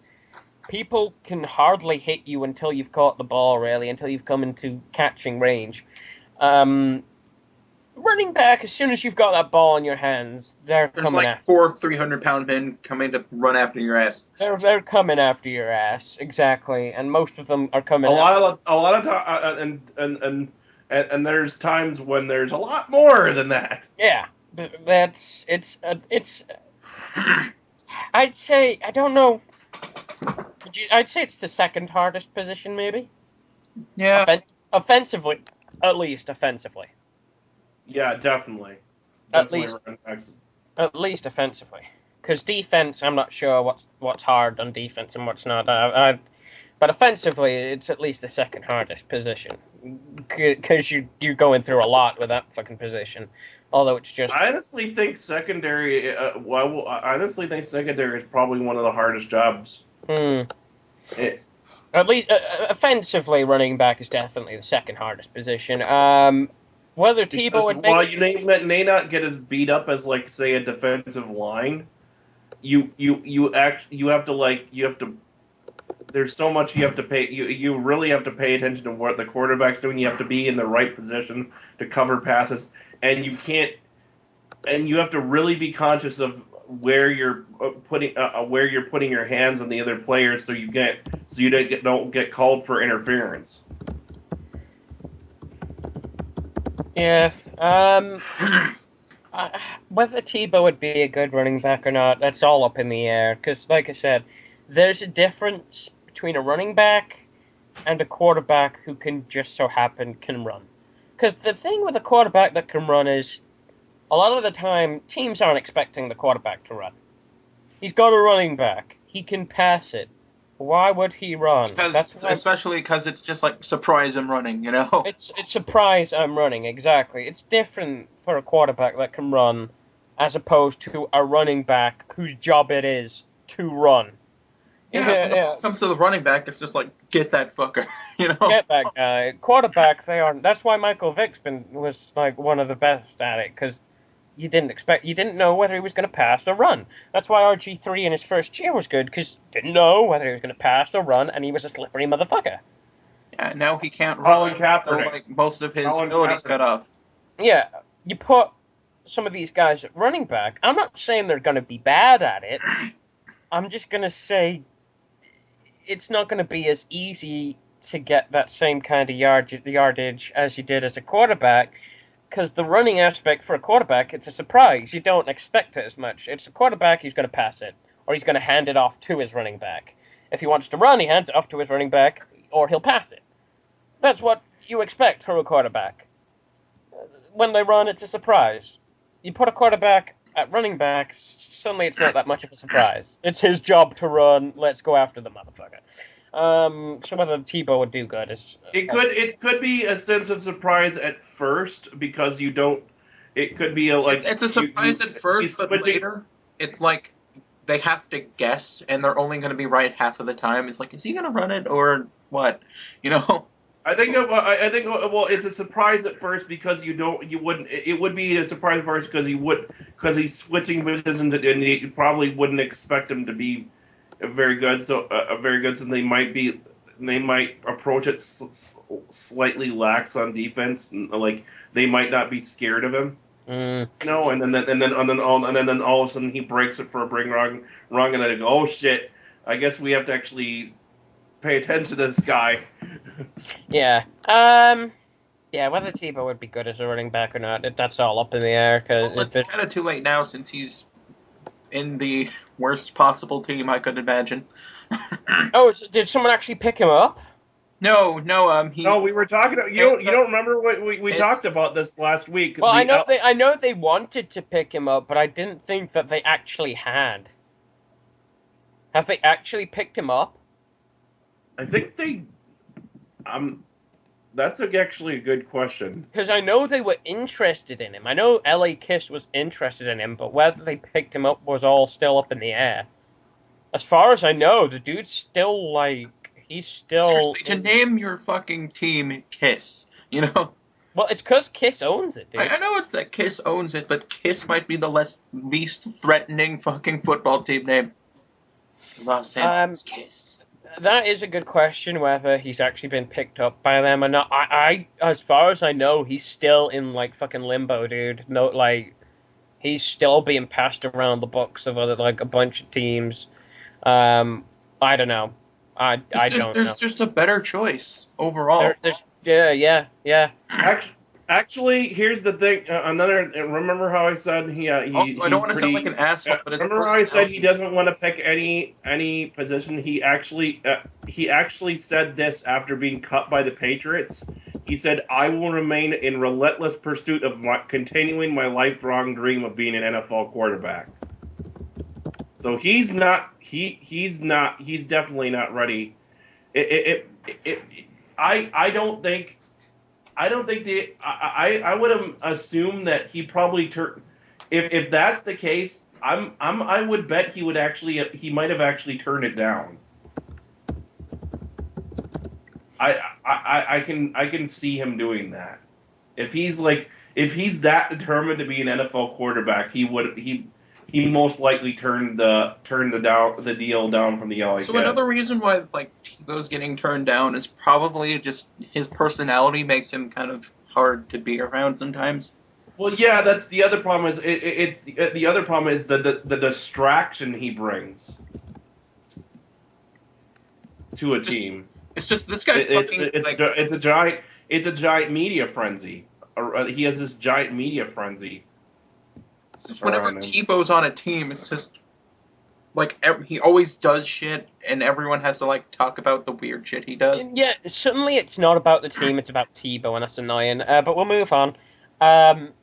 We've been kind of going on about this a lot. We've been on a tangent. We tend to do that, people. If this is your first time listening to us, check out our wrestling podcasts. Check out every other show we do. We ramble. It's what we do. That's what we do. 20 Colts versus 49ers. Another what the fuck game. What the fuck San Francisco 49ers being the main. I thought they were going to do well this year. Yeah, because they were the team that came 5 yards of winning the Super Bowl. Colts 27. San Francisco 49ers 7. What the? I tell you this much: what needs to happen right now is the problem with the 49ers is their defense right now. They basically, in terms of getting points scored against San Francisco, there are 24 teams in the league that have scored that have been scored on less times than the 49ers. They were just That's letting a points problem. through all the fucking time. It's just my idea going into this, my logic that made me pick the 49ers. One, it's the 49ers. They came 5 yards. It's a Harbaugh.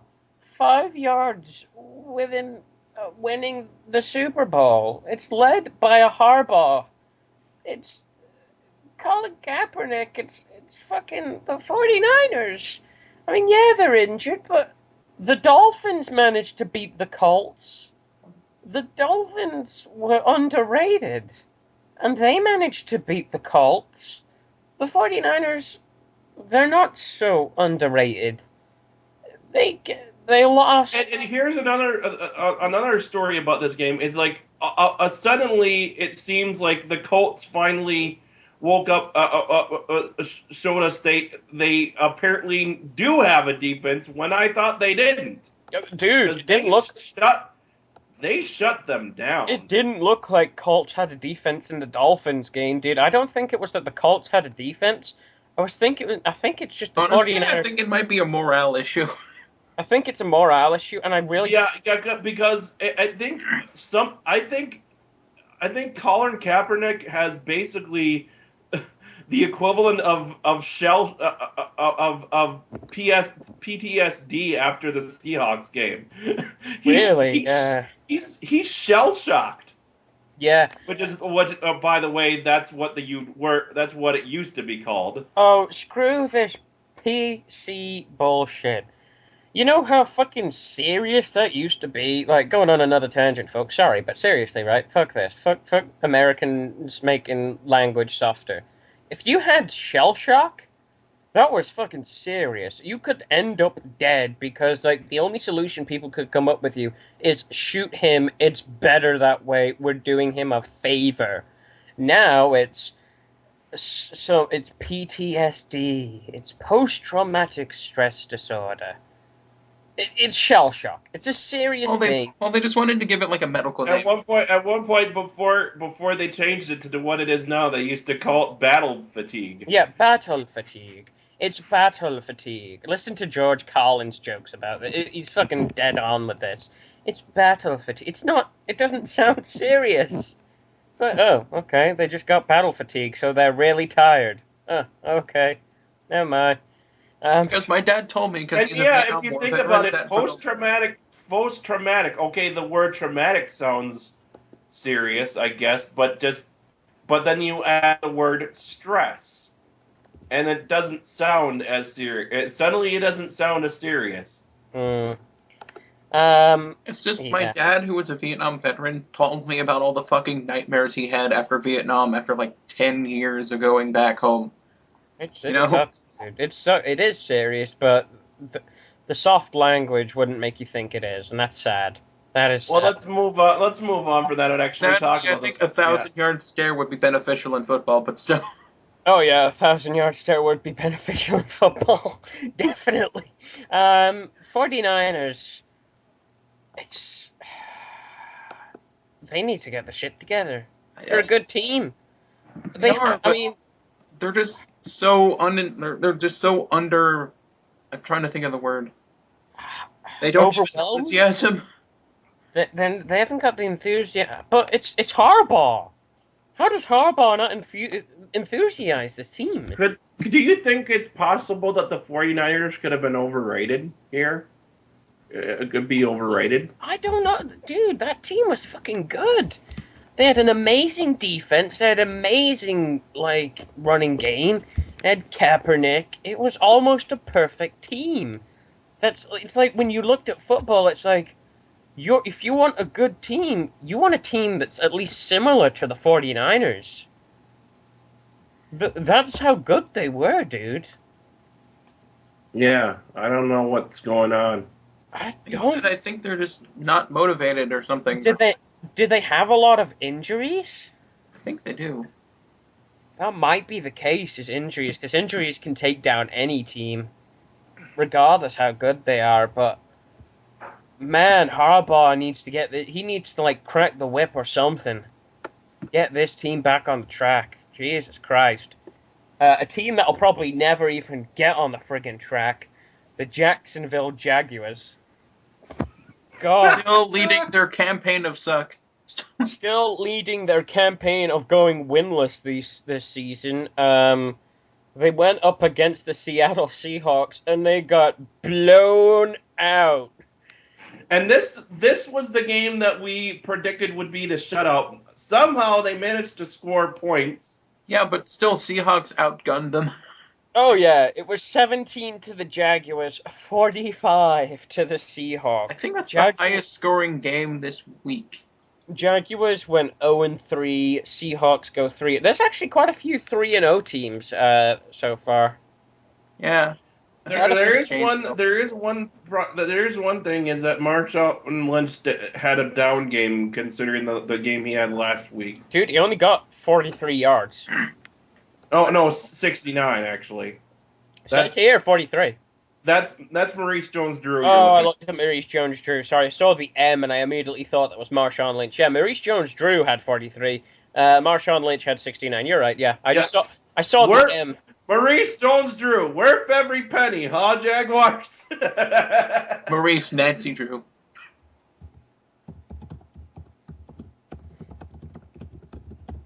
Yeah, I don't know if it's just. I probably don't think it's so much him as it's probably a case of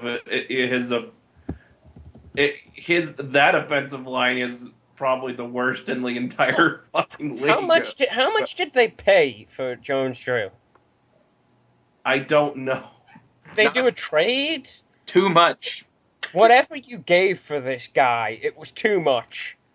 Whether you traded draft picks, whether you paid for him off a free, however you got this guy, it was too much. You got screwed. You were lied to, Jacksonville. You were fooled. No. You were fooled. Absolutely fooled. That wasn't really a what the fuck game. I think we all had the Seahawks picked. Nobody was dumb enough to pick the Jaguars. We were all also not dumb. His current deal. Let's see. I actually think I found something on what his deal is.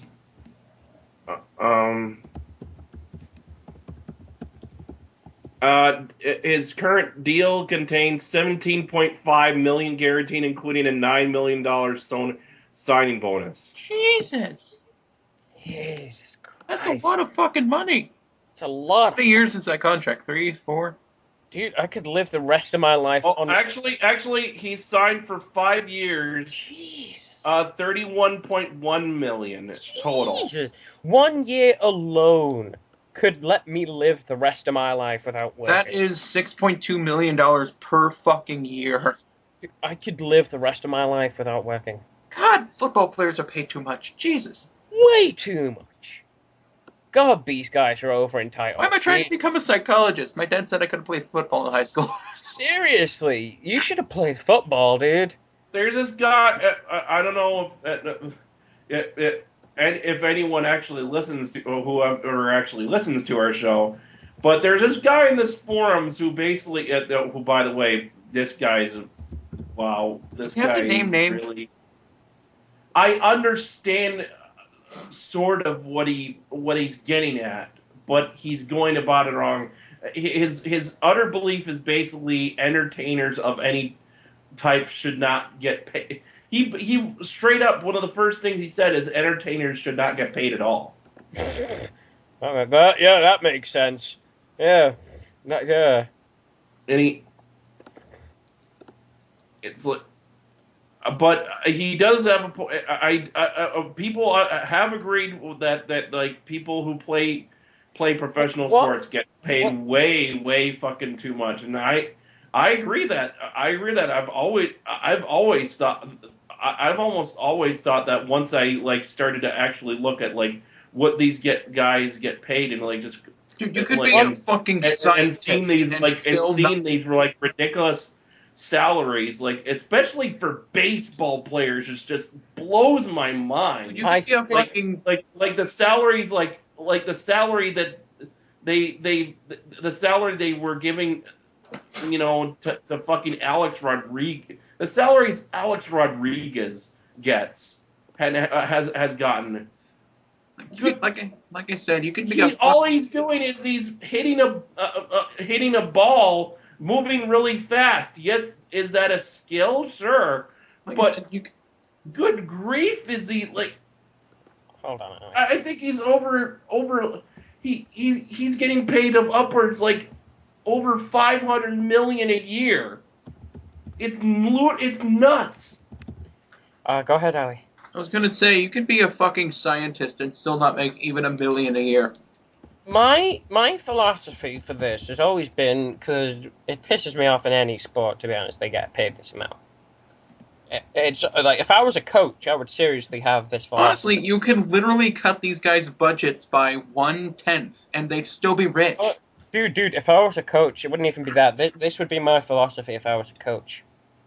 And I'd say to the fucking... Or don't you mean like an owner? Or no. If I was a coach or an owner, what I'd say I'd coach. Because the coach can't really determine salaries. Fine, if I was an owner, and I'd probably they'd want to probably fire. I think it's more like the owner and the general manager. Whatever, you know? Whoever's paying these guys.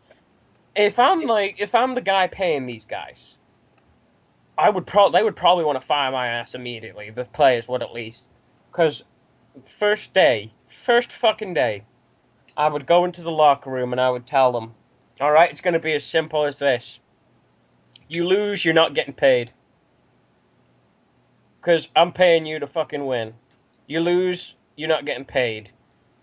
You do. If I tell you this much, if I was one of these guys, if I was like I said, guy paid, another thing I would do is if I'm a guy running a club, I would be like, if you guys commit a seriously heinous crime, you're not playing for my team. Yeah, I'd lay down the fucking law. You lose, you're not getting paid, or at least you're gonna get paid lower, like at least half for that game, or not at all. I would make them fucking earn their paycheck.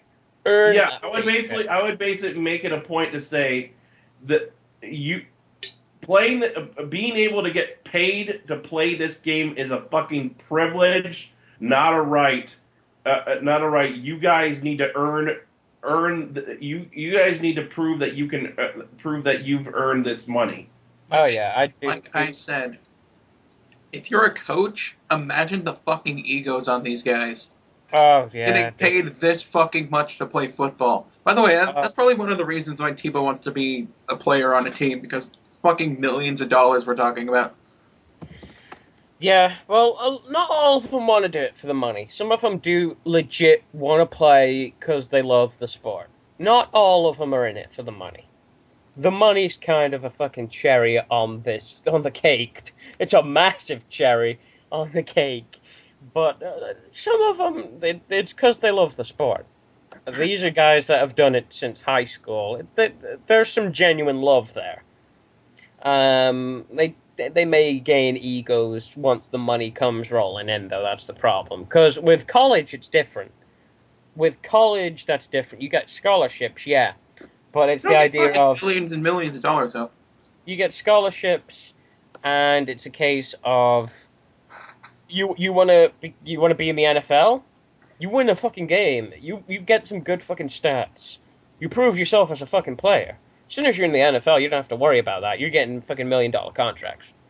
If I was an owner, I would fucking lay down the law, say, I'm paying you guys to win. You lose a game, you're not getting paid. You win a game, you'll get paid. Well, you lose. That's why I don't like contracts. It would just be like, you win this game, you get fucking $200,000. There you go. Yeah, I would lay down the fucking law. Say, if you guys are you commit a crime, you're out. It's as simple as that. I don't care how good you are. You commit a crime, you're out. You don't get paid. Whatever. And I honestly, I don't fucking get why. I sort of get. I guess I don't understand why if Roger Goodell tries to instill as much control as, I guess, yes, he still has to deal with the NFLPA, which is a fucking corrupt it's corrupt as fuck, dude. I'm not saying that the NFL itself isn't. No, the NFL is, but the NFLPA, it's as if you took all those players with an ego that Ali was talking about, and then asked them to make an organization for you. That's what the NFLPA is. Yeah, I mean, if there wasn't like the NFLPA that the Roger Goodell had to deal with, I would think that there would be basically players in the league that would be bumming for jobs. Oh yeah, but the NFLPA, it's kind of like how Michael Vick would not be playing football. Period. It's kind of like how the Pope saves pedophiles. You know, it's kind of. I don't understand. Okay, he served his time. I will forgive him for doing what he does because he served his time and he's actually worked to change. He admitted what he did was wrong. He worked to change things. He's actually donated money to like animal organizations and to charities. I'm actually willing to forgive him. Does that mean that he should be able to play football? Fuck no. That's what happened. Most jobs, when you commit something like that, you don't get to. Doesn't matter how good you are, you're fucking out of the building.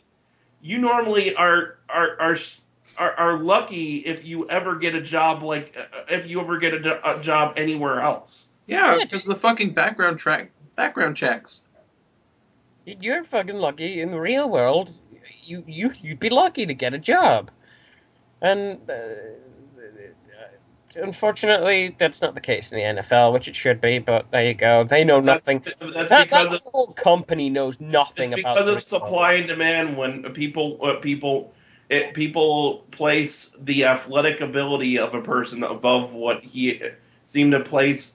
When it comes to like professional sports, people care more about the athletic ability of someone, even the fans do, than his actual than what he does off the field. Well, speaking of someone that shouldn't have a job in football, Ben Roethlisberger and the Pittsburgh Steelers went against the Chicago Bears, and they lost 40-20. They lost hard. They lost hard, 40-23. And I could not be happier. Oh, I couldn't have been happier. I gotta say, just wow. Couldn't have been happier. Steelers are 0-3.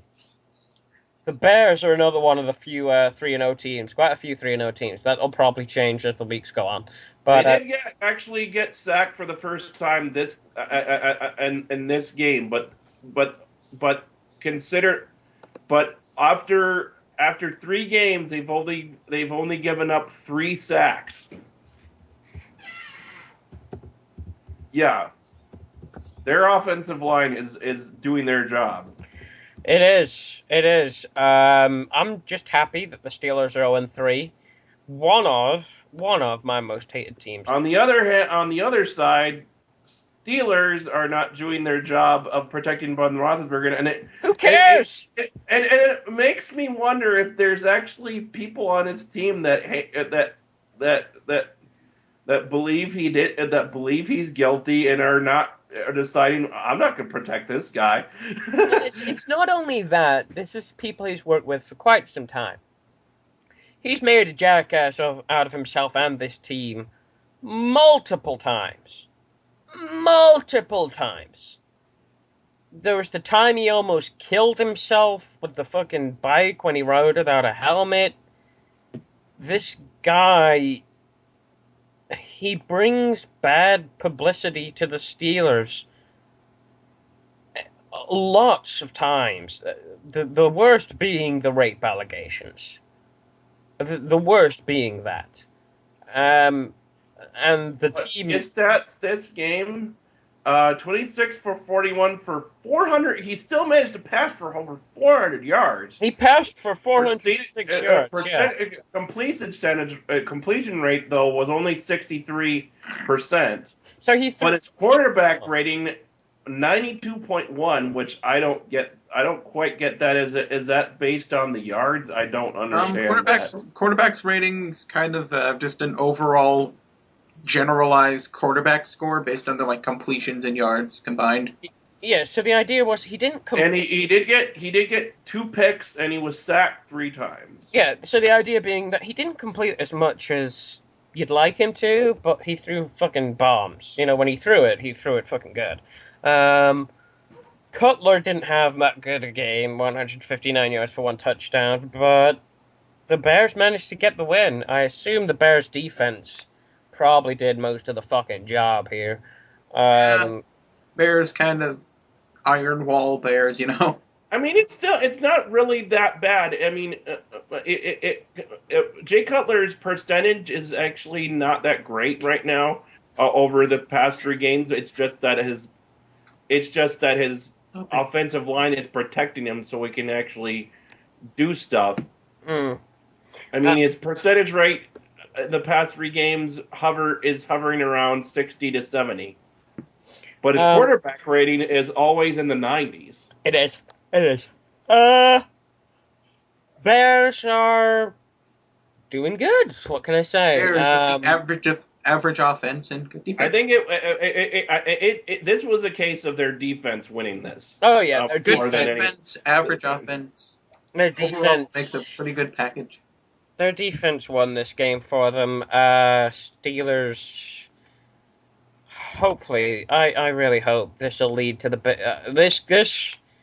Please be the end of the Big Ben era for the love of God. And then once he's gone, put this man in jail.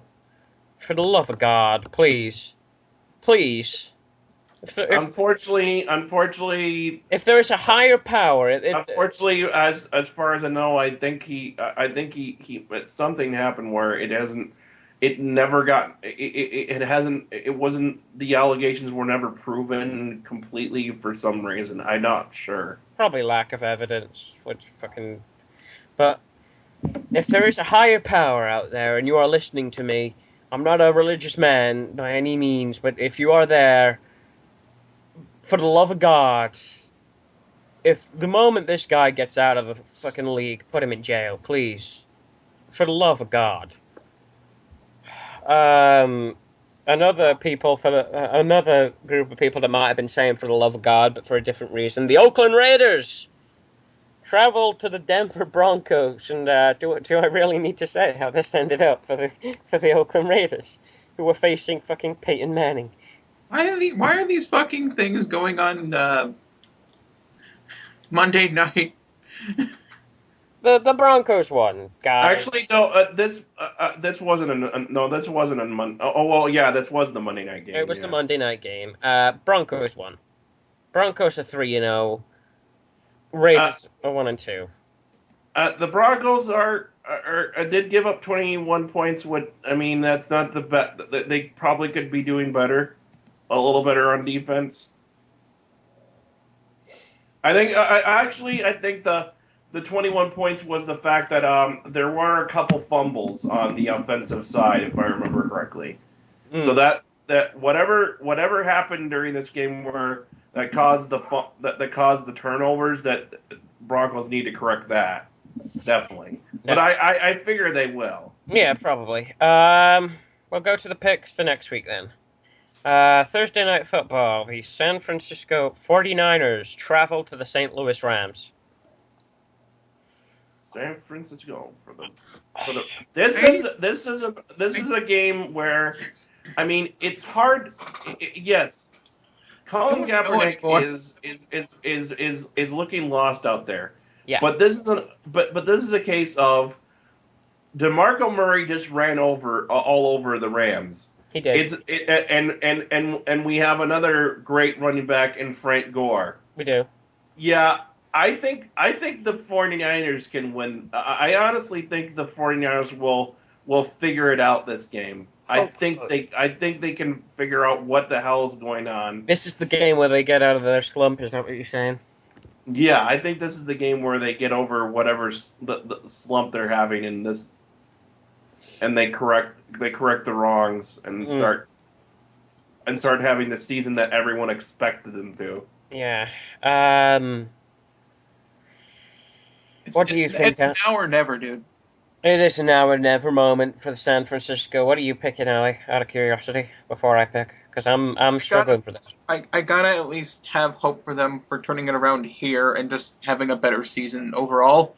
Either that, or they're going to fall back down into mediocrity like they were in the mid 2000s. During then. We sweep the 49ers, then I pick 49ers. This one, New York Giants travel to the KC Chiefs. I just want to say this right now. 19% of people have picked the Giants. 81 have picked the Chiefs. The Giants, they're a joke now. I gotta admit it, they're a fucking joke. They are a joke right now. They are sadly a joke right now. Yeah, the Chiefs have an underrated defense. The Chiefs have Alex Smith, who's not turning the ball over, whereas Eli Manning is. Mm-hmm. Yeah, I think the Chiefs will. The Chiefs are going to go 4-0. I think they're going to stay really solid and then lose a couple of games near the end of the season, but they're still going to play well. I think the Chiefs are going to have a good starting to the season, and I also think they're going to go 4-0. I think the Giants are going to lose another one and go 0-4. And then the Giants are going to basically struggle this season, and probably going to be a lot of changes this year for the Giants. We'll go on to the Arizona Cardinals traveling to the Bucs. This is looking at the consensus. Is a game they're expecting. Looks like a game could possibly go their way, but we're talking about a team that's just not getting it done on offense at all right now, and their defense is looking inept. And I thought that Buccaneers defense was better than this. Apparently not. Yeah, I'm gonna have to go with the Cardinals on this one. Yeah, the Cardinals might be shit, but Buccaneers are really shit. Yeah, the Cardinals at least have a capable quarterback in Carson Palmer. They do. At least they have a reason to why they could win. You know? I gotta go with the Cardinals as well. I originally had the Bucs picked, but not anymore with the way they've been at. No. So, guys, check out the user consensus on the next game. The Indianapolis Colts, 96% 97%. The Jacksonville Jaguars 3.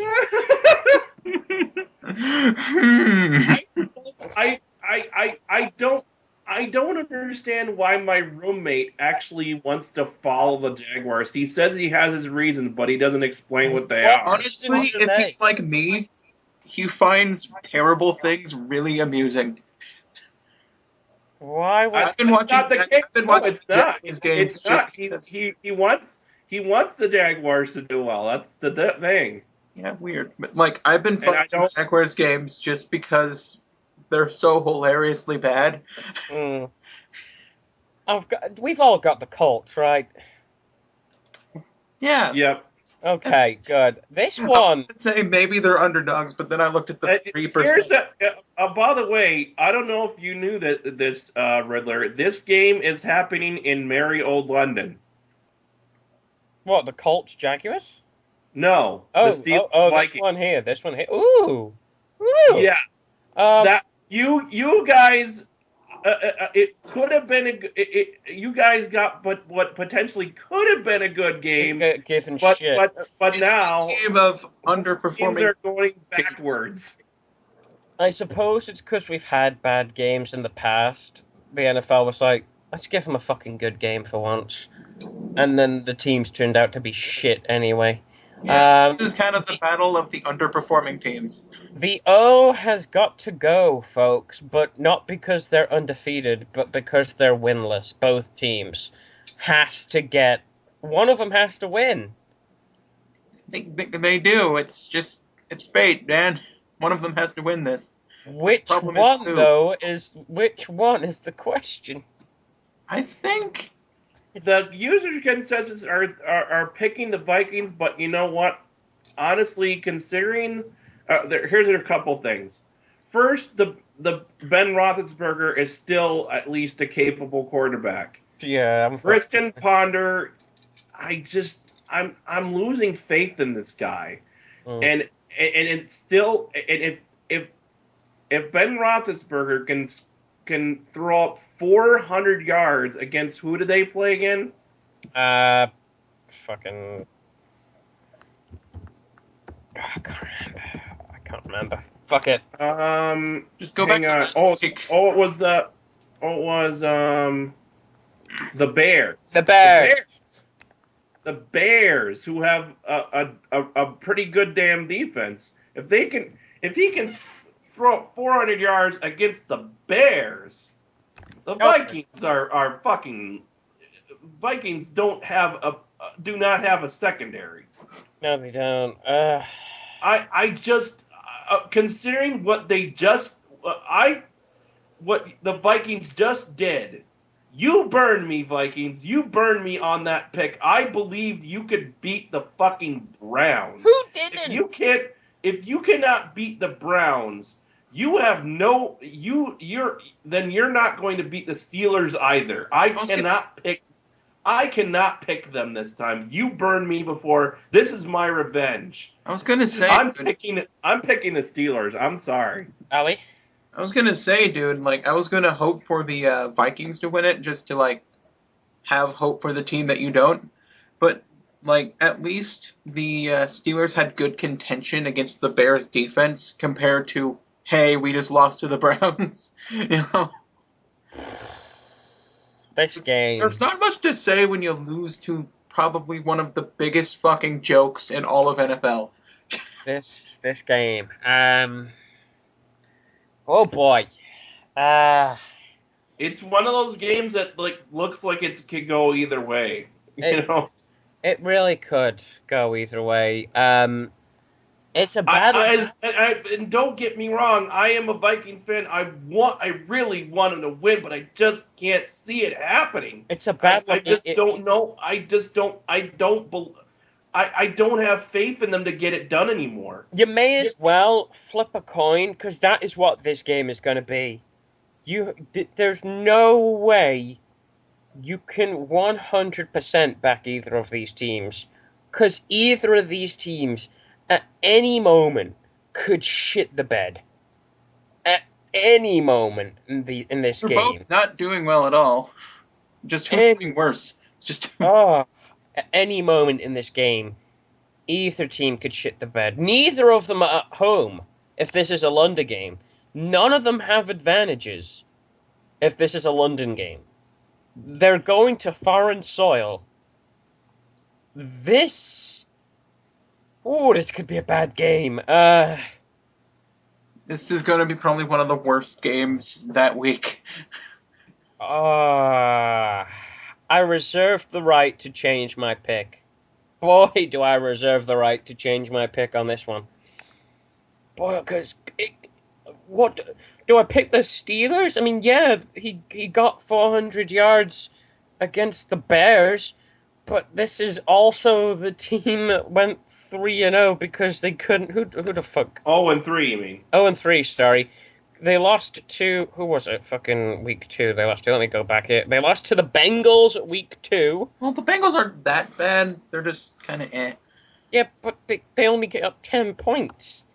And then, what did the Steelers do on week 1? Steelers... Have you seen Minnesota falling short every game? They lost to the Titans at week 1. Minnesota's falling, but they're falling short. They're in close combat games. They get so close, and then they just shit the bed at the last minute. Pittsburgh, just kind of shits the bed. I picked the Vikings, and I reserve my right to change my pick. God, do I reserve? I don't. No amount. I'm sorry. No amount of like commentators can sway me to pick the Vikings. They burned me last week by not being able to fucking beat the Browns, which I figured they should have. You would think they should be able to beat the Browns, but they apparently can't.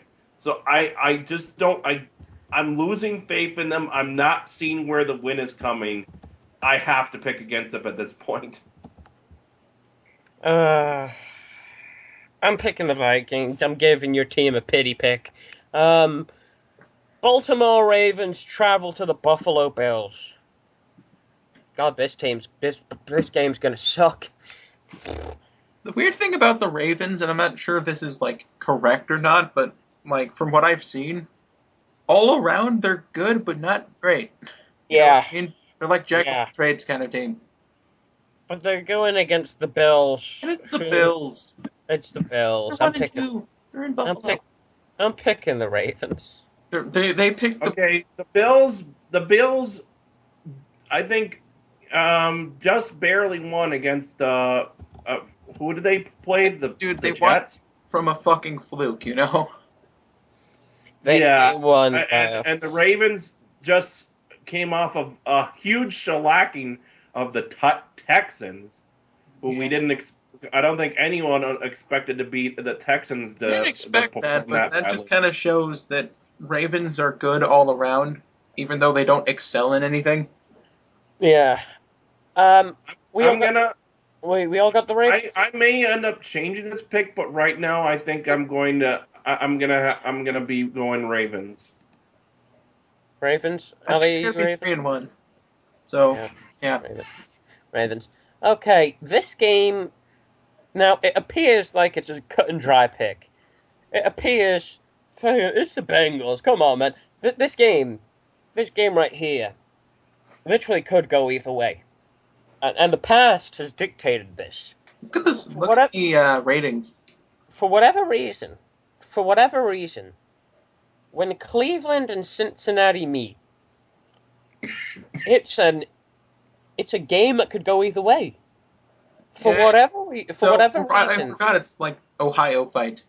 It's Ohio Bowl, exactly. For whatever reason, they bring their A game, and it's for the game that never matters. No one fucking cares. For the one nobody cares about, but they bring it. I don't know why, but they do. It's like you should probably do that to other teams. It's like they want to prove who the best Ohio team is. But you're in the NFL, National Football League, you know? Okay. it could go either way. It really could, but I'm picking the Bengals. I think also 8% Browns. Yeah, the thing says otherwise, but this game literally could go either way because both teams, for whatever reason, when they meet, it's weird. I don't know why, but this football match makes me think of Reese's Pieces. It is weird when these two meet. Considering the Bengals did have to kind of have to fight for their win against the Packers, even though like they basically last second win. The Browns came off of last second win against the Vikings, because the Vikings were winning until the Browns scored a touchdown with about 51 seconds left. So both were coming off last second wins, but I think because the Bengals are coming off of that, and because of the weirdness of the Ohio Bowl, and considering the Browns are kind of in a desperate state to show that they're better than what everyone thinks they are, and this is one of those picks that I think I may end up changing. I think the Browns can actually win this. I can see it, dude. Don't ever bring logic into the Ohio Bowl. When the Ohio Bowl, this is a hard decision, but at the same time, it doesn't fucking matter in any way whatsoever. It really doesn't. But for whatever reason, Ohio Bowl, these two teams bring it. They just suddenly give a shit. They suddenly give a fuck. I don't know why. Who are you picking? You pick the Bengals, Ali? I pick Bengals because, honestly, they're not as bad as, I thought they were at first, but they're not great. Yeah. Even though, fucking Browns are patting themselves on the back right now, I don't think they'll be... I'm going... This is, I guess, sort of insane pick of the week, but I don't think it's completely insane. Not really, dude. It's Ohio Bowl. It's a coin flip. It's Ohio Bowl. Exactly, yeah. It's a fucking coin flip. I reserve my right to change my pick. It's just I think the Bengals can outdo the Browns. We've got the Chicago Bears traveling to Detroit to face the Lions. The Bears, yeah. Not Bears. Just Bears. I think the curse of the cat is going to come back finally for the Lions this time. They've been winning too much. We've got Bears. And I told you that they're going to be 8-8 this year, so I'm going to stick to that and just say that the Lions are going to go 50-50 on this and lose. Yeah, go Bears. Go Bears. Go Bears. Seattle Seahawks travel to the Houston Texans. Even though this is a game where they're not at home, the Texans are just had no offense at all. Couldn't produce an offense at all against the Ravens. Against the Ravens, who are depleted. Who are depleted on defense. Mm-hmm. The Seahawks, on the other hand, are just ridiculously fucking scary on defense. Mm-hmm. I think the Seahawks. I think that the Seahawks can find a way to shut Matt Schaub down, and that offense. I think the Seahawks are gonna stay undefeated. I see it, dude. I see it. Yeah, I got the Seahawks. Ali. I gotta say that even despite their shaky performance sometimes, Seahawks is my personal favorite team, even though I do like the Niners, but Niners been sucking for a while, and I was trying to give them hope this year. So I'm gonna go for the Seahawks just for that sense. Also, but it's gonna be fucking close, because I know the Texans are gonna give everything they fucking got to keep record good. But I still think the Seahawks will be able to just outgun them, because I think they're good at the run and gun play style. Just trying to score as many fucking points as possible. Mm. Let's see. Okay, Seahawks. So we all got Seahawks. Okay. The New York Jets, the 2-1 New York Jets travel to the 2-1 Tennessee Titans. Two 2-1 teams facing off against each other. This looks like it's a coin flip, and surprisingly, people are picking the Titans to win.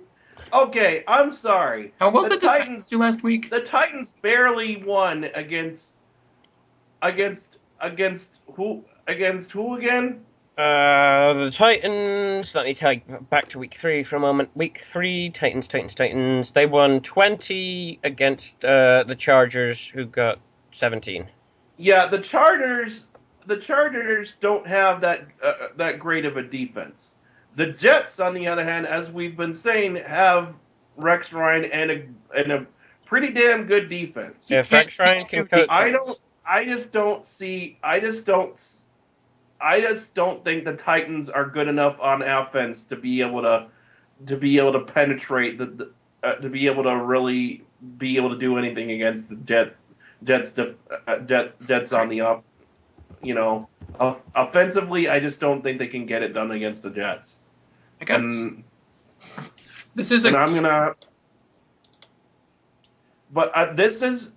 could possibly be swayed on this, maybe, but I think the Jets.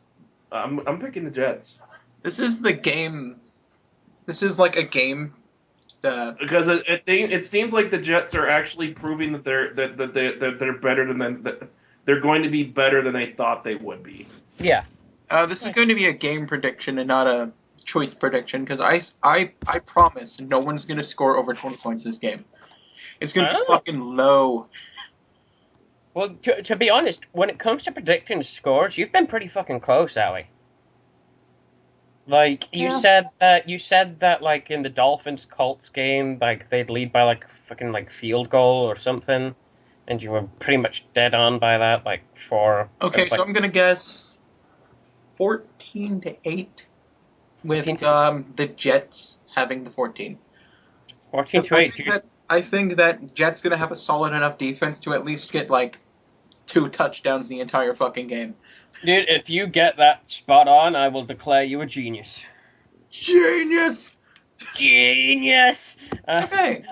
I also predict the Jets, though, as well. I think Rex Ryan, although he cannot coach an offense to save his life, he can coach it. I think that the Jets will win by attrition by just holding off the Titans long enough to score some points. That defense is good. The defense is good, especially when they do the blitz. It's a good defense. The Eagles versus the Broncos. Like I said, I'd made all my picks in advance before the season started. I quickly changed my pick for this week to the Broncos once I realized I thought the Eagles were good. That's what I thought. Yeah, I quickly changed. Here's the problem with the Eagles is that up-tempo offense. In the past couple weeks, teams are actually starting to key in exactly what they need to do to basically, even it doesn't matter if they score points. They're scoring points too quickly. Mm-hmm. All you need to do is just keep yourselves on the feet, play keep away, are they and like keep trying your to offense in the field. And although the Eagles' defense is good, the problem is they can't bend it at all. And the problem is they're going against a Broncos team that is just and Peyton Manning, the laser, who's throwing laser guided missiles everywhere. It's fucking artillery, dude. Dude, Denver Broncos are a fucking Super Bowl contender right now. Yeah, I don't see them even if they were playing well, which I don't think they are right now. I think they're a better team that they're showing. I think Chip Kelly needs to get away from his little pet project up-tempo offense and actually start slowing things down so that the defense isn't tired as fuck. Yeah, they do. That's the problem. Is they try to do things too fast, too quick, too soon, and then They're like trying really hard to just curb stomp people, and they're not just focusing on playing a good game. exactly they do it too fast, too soon because they think they can get a big enough point, put the other team in a big enough deficit that it's too late for them to come back. But they can't really do that against Peyton Manning and the fucking Broncos. Peyton fucking laser gun Manning. Peyton Laser Gun Manning. You can't really use your up-tempo offense against a guy like that. A guy who pretty much invented the no-huddle offense. Yep. You can't. And even with a no-huddle offense, he still manages to complete drives of at least a minute in length, if not 2 minutes. You can't bring the up-tempo against a guy like that. The dude invented the fucking no-huddle. He'll know. He's good at combating teams and their ideas of how to stop Peyton Manning. When people are like, okay, we'll do the run. There you go. Okay, we'll do this. And he knows what to do when people are trying to stop him. He has so much fucking experience, and his arm's still good on him. It's a really bad combination. Yeah, it really is. That's what's good about a quarterback when they've got experience, though. That's why he is so fucking good, because he's got such good experience. It's like, he knows people are going to try and stop me. We'll see how they try and stop me, and then we'll work out a strategy from there. Okay, these people are trying to stop me this way, let's do the run. Okay, go for the run. There you go. Oh, play action. There we go. I think when it comes to the realm of football, he's pretty much experienced everything so far. Yeah, pretty much. He knows fucking everything, essentially, when it comes to how people are going to try and put pressure on him. Don't mean he doesn't get sacked occasionally, but it's rare. You can't help that. You can't help that. No, that's your offensive line. Dallas Cowboys taking on the San Diego Superchargers. The San Diego Soup. This is a game, honestly, I'm not sure. I'm not 100% on. It's another one. It is another one. Because the Cowboys right now are kind of inconsistent. Yes, they are. Extremely. They're all over the place, dude. And the Chargers, they seem to take advantage of when they're not on their A game. Like, they're not the best, but if you're not going in prepared, the Chargers seem to do a lot better than you expect. How good are the Chargers at stopping the run? I don't know. Because if they can stop DeMarco Murray, then that team has got to rely on Tony Romo and his passing arm. And you don't rely on Tony Romo and his passing arm. Exactly. That's literally how you stop the Cowboys. Is if you've got a good run defense, make him make your team him pass and then make him fuck up his pass, which isn't hard.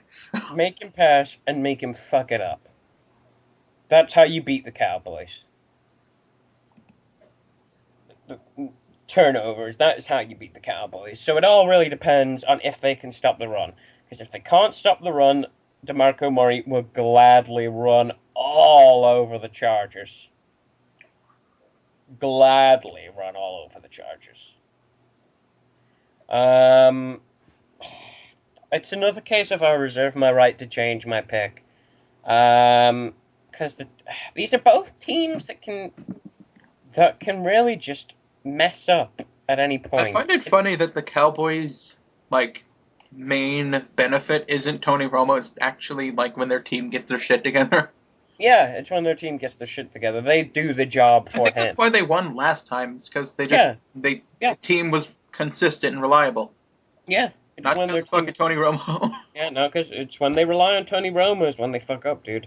I'll pick the Cowboys because I'd like to think that same attitude is going to go into this match. It's like, hey, what we did last week, that was good, that was right. Let's keep that up. That's the kind of. You don't have to be the best team as long as you have good communication. Exactly. So I'm hoping they're going to bring those ideals into this game. And I will say, I think this is probably one of those. Here's the thing: is the Cowboys are trying to focus on turnovers, and Philip Phillip Rivers is one of those quarterbacks that tends to throw interceptions. Well, So I think I'm gonna go with the Cowboys for this one. yeah, I'm gonna go with the Cowboys, but I might possibly be swayed to change that one. I'm not sure. I just don't think the Superchargers have enough right now, as is. Like, they can get a win occasionally, but I don't think they can win when they want to win, if that makes sense. Exactly. So we all got Cowboys to that one. Okay. The Washington Redskins taking on the Oakland Raiders. I think the Redskins finally get a win. They have to at this point, dude. It's just they're getting easier and easier opponents, and they just have to make it work for one fucking time. Make it work. I'd like to find out what the scores have been the past few weeks as far as what the scores have been, what points what points both teams managed to put up. What team? Well, how much the Raiders are getting each week? Okay, they didn't do no. I mean, they didn't do well. They didn't do well last week. I think that's Raiders managed to get 21 points against the Broncos week 3. Okay, they got 21 points there. They got 21 points against the Broncos. Raiders in week 2 week 2 managed to get 19 points against the Jags. So remember that was against the Jags. And week 1, the Raiders managed to get, if I can find it, Raiders. 17 points. 17 points, yeah, against the Colts. They seem to be getting a consistent amount of points. It's just they're getting Yeah, I actually think I could be swayed to change this one because of how bad the Redskins defense is, but the thing is the Raiders. I don't think the Raiders are good enough to be able to put enough points against the Redskins to win this. It doesn't look like they're putting up. They're putting up points, but they're not getting enough. I don't think this will be RG3's game, but I still think they'll win by 6 points at least. I do think this is the one that'll get that monkey off of their back, and hopefully they can, use that. At least clean it up so you can get a good end game score. Give them a morale boost ready for their next game. Get them all hyped up. Get them out of this slump. Get the monkey off their back, and hopefully get better the following weeks. I also picked the Redskins, yes. New England Patriots travel to Atlanta Falcons. Ryan. I want the Patriots to get their comeuppance so badly. So bad. Yeah, I'm really kind of tempted to pick the Falcons here. I really am. The problem is the Falcons' defense has not been who did they play last week again? Let me see, week 3. All right, Miami, didn't they? Yeah, they went against Miami and lost by 4 points, though. But how many points did Miami get? Miami got 27. And let's see, what have they been doing the previous weeks? Who, Miami or Falcons? 24 points against the Rams. 24 points the Rams scored on them. And okay, so their defense is kind of shit. Huh.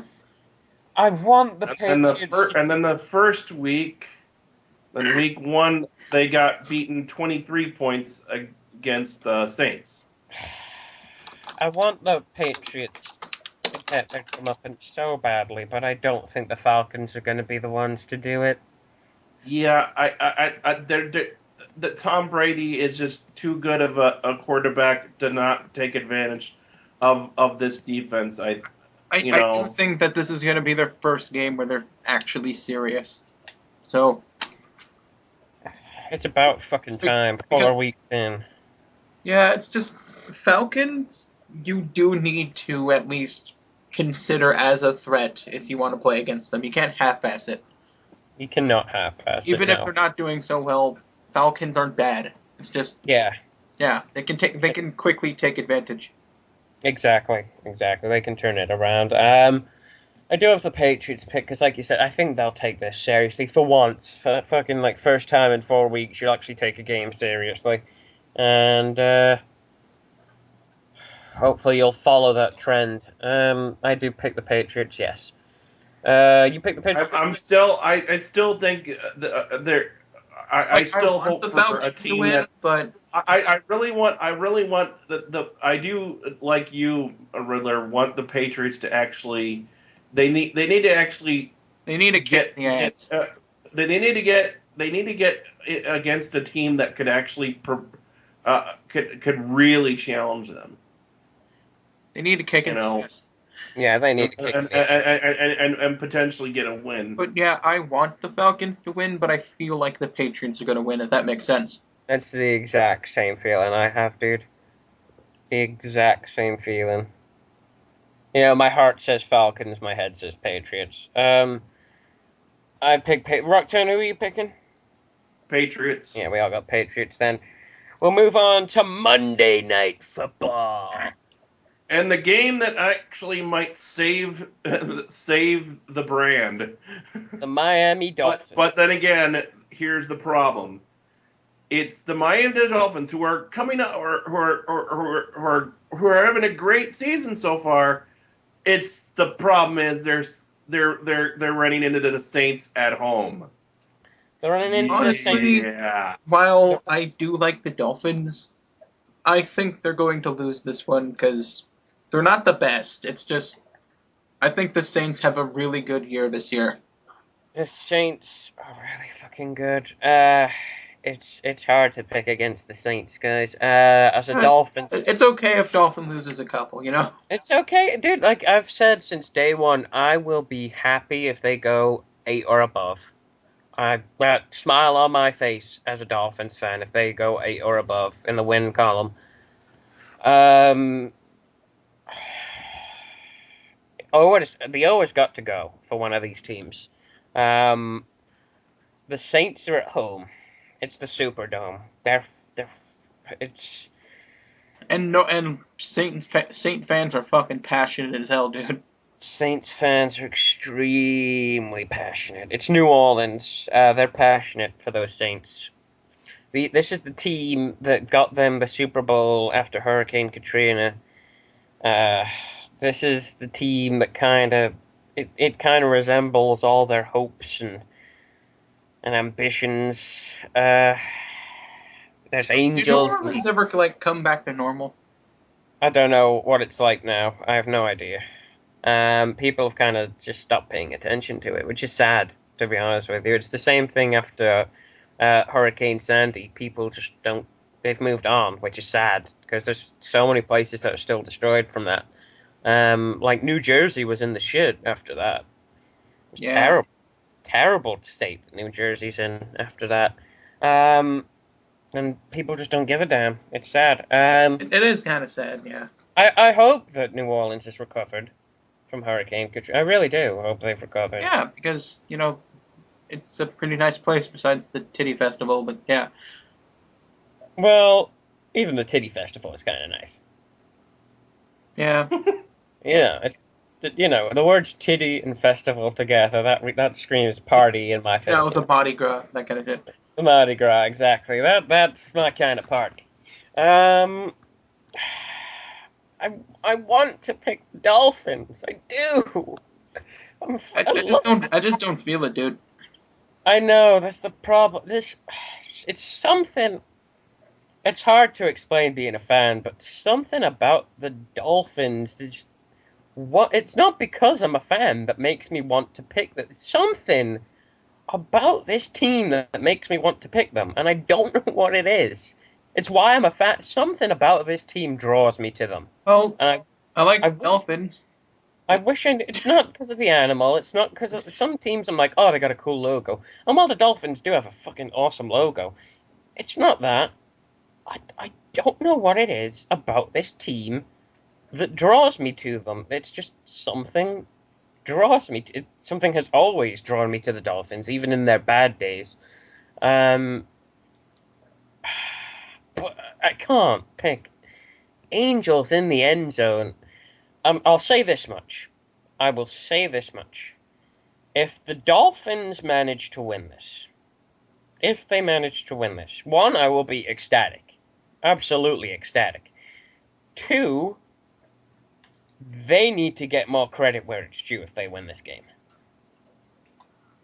They need to be considered as a threat if they win this game. For sure, they need to be considered as a threat if they win this game. Will they win this game? I don't think so. It's the Superdome. It's New Orleans. It's the and they're really good. As I said, they're not they're really good against the pass. They're really good against the pass. Maybe the Dolphins can find a way to score points, but I just don't think. I think the defense can hold them. I'm not saying the Dolphins are going to do bad. No, I'm not. I was going to say, I didn't say they're not going to put on a good showing. I just think that, like I said, New Orleans is really fucking consistent whenever they reach like a certain point. It is. It is. And I think this year is consistently good. And I'm happy that the Dolphins have gotten this. Dolphins are pretty good. I'm happy the Dolphins have gotten to the dude. If you told me like before the draft that the Dolphins were gonna would be 3-0 at this point, I would laugh. I'd be like, I like the Dolphins, but we're not that good. But 3-0, we're fucking here, 3-0. First time since 2002 that we're 3-0. Close enough, you know. Hey, happy days. 3-1 still like 75% you winning. 3-1 is good. I'll be good. happy. There's nothing wrong with 3-1 actually. Nothing wrong with that whatsoever. And if like I said, if they win, I will applaud them, and I will give them more credit where it's due. Because I said they wouldn't win against the Falcons, and they did, and that made me happy as a Dolphins fan. It really did to see that they actually pulled that out against the Falcons. Totally. But I don't think they're going to pull that same thing against the Saints, sadly, because like you said, the Saints are consistent. It's Drew Brees, and you're going against Ryan Tannehill, it's his second year as quarterback. You're going against a seasoned veteran of the game. I don't think they're going to win. But that's, yeah. If they win, happy days. If they don't... Game, though. No, it's going to be a great game. I think it's going to be a great game. Whether I don't know if it'll... Do you think it'll be close? I think it actually will, but I think the Saints will pull it out. We could bet on how close it is. We could do that. That's true. How close do you think it's going to be, Ali? 10 points. 10 points. Roxanne, do you think it's going to be close? I'm gonna say 14 points. 14. I'm gonna say by a touchdown. The Saints win by a touchdown. That's what I'm gonna say. And I always want versus logic kind of things. It is a want versus logic. I want Dolphins. Logic says Saints.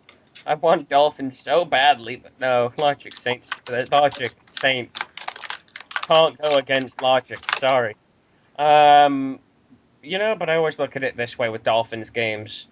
If I've picked against them and the Dolphins win, me as a Dolphins fan, I'm happy.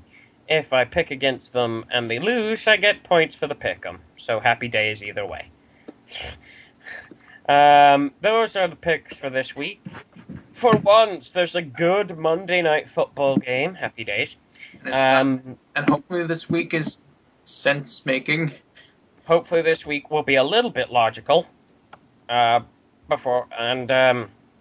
it doesn't... There's going to be one thing that's just, makes no fucking sense.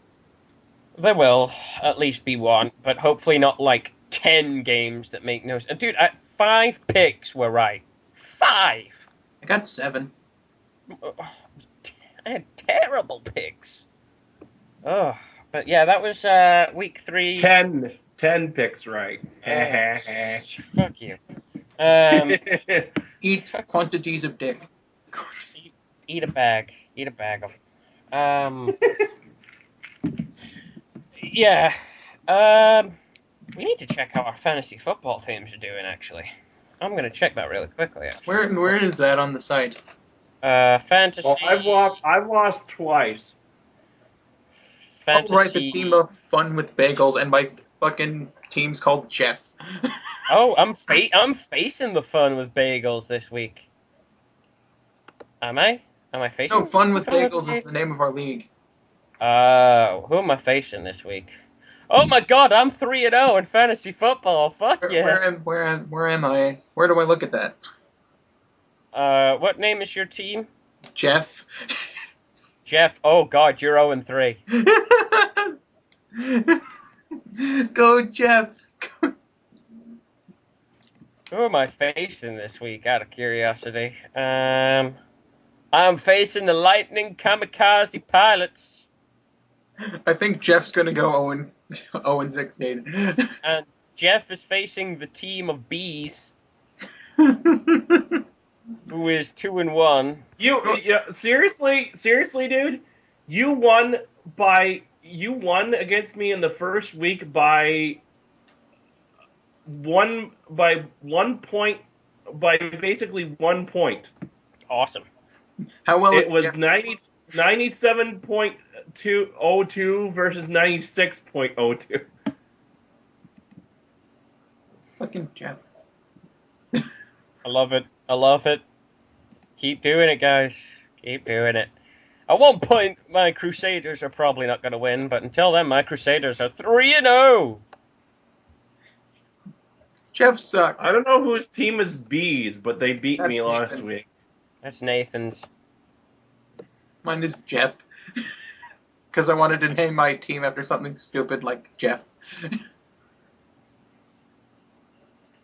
But you are actually... We're still getting awards. Let's actually see awards here. Week 1, such thing. What's the name of your team, Jeff? There's little league trophies. Jeff won a most satisfying player. Bees got a little flag. I don't know what that is. I got the week 2 most satisfying player. I also got a... Apparently there's an Assassin's Creed flag. I don't get what that is. I got a black flag. Oh, it's a black flag award. It says projected points mean nothing. You wave the Assassin's Creed black flag because you have the strongest crew of the week. Yeah, I got a week 2 black flag. I got a week 2 most satisfying player. Most satisfying player, having the top player in the league on your team. Thursday Night Beast, being a beast in fantasy starts with Thursday Night Football, quite the strong for. So basically, if you did really well with one of your players in Thursday night, which I've won twice. Well, I'm happy. My Cottage Key Crusaders are the exact same as my Dolphins. Damn it, Jeff! But yeah, that was S.M.A.F. Man, American Footballs. That was S.M.A.F. And this is Riddler saying, if the Dolphins win, there truly was angels in that end zone. This is Raktan saying there is a lonely Virginian crying into his beer because of how his Redskins are doing. This is Ali saying, why did I name my football team Jeff? Damn it. Damn it. Good night, everybody, and remember, Damn it.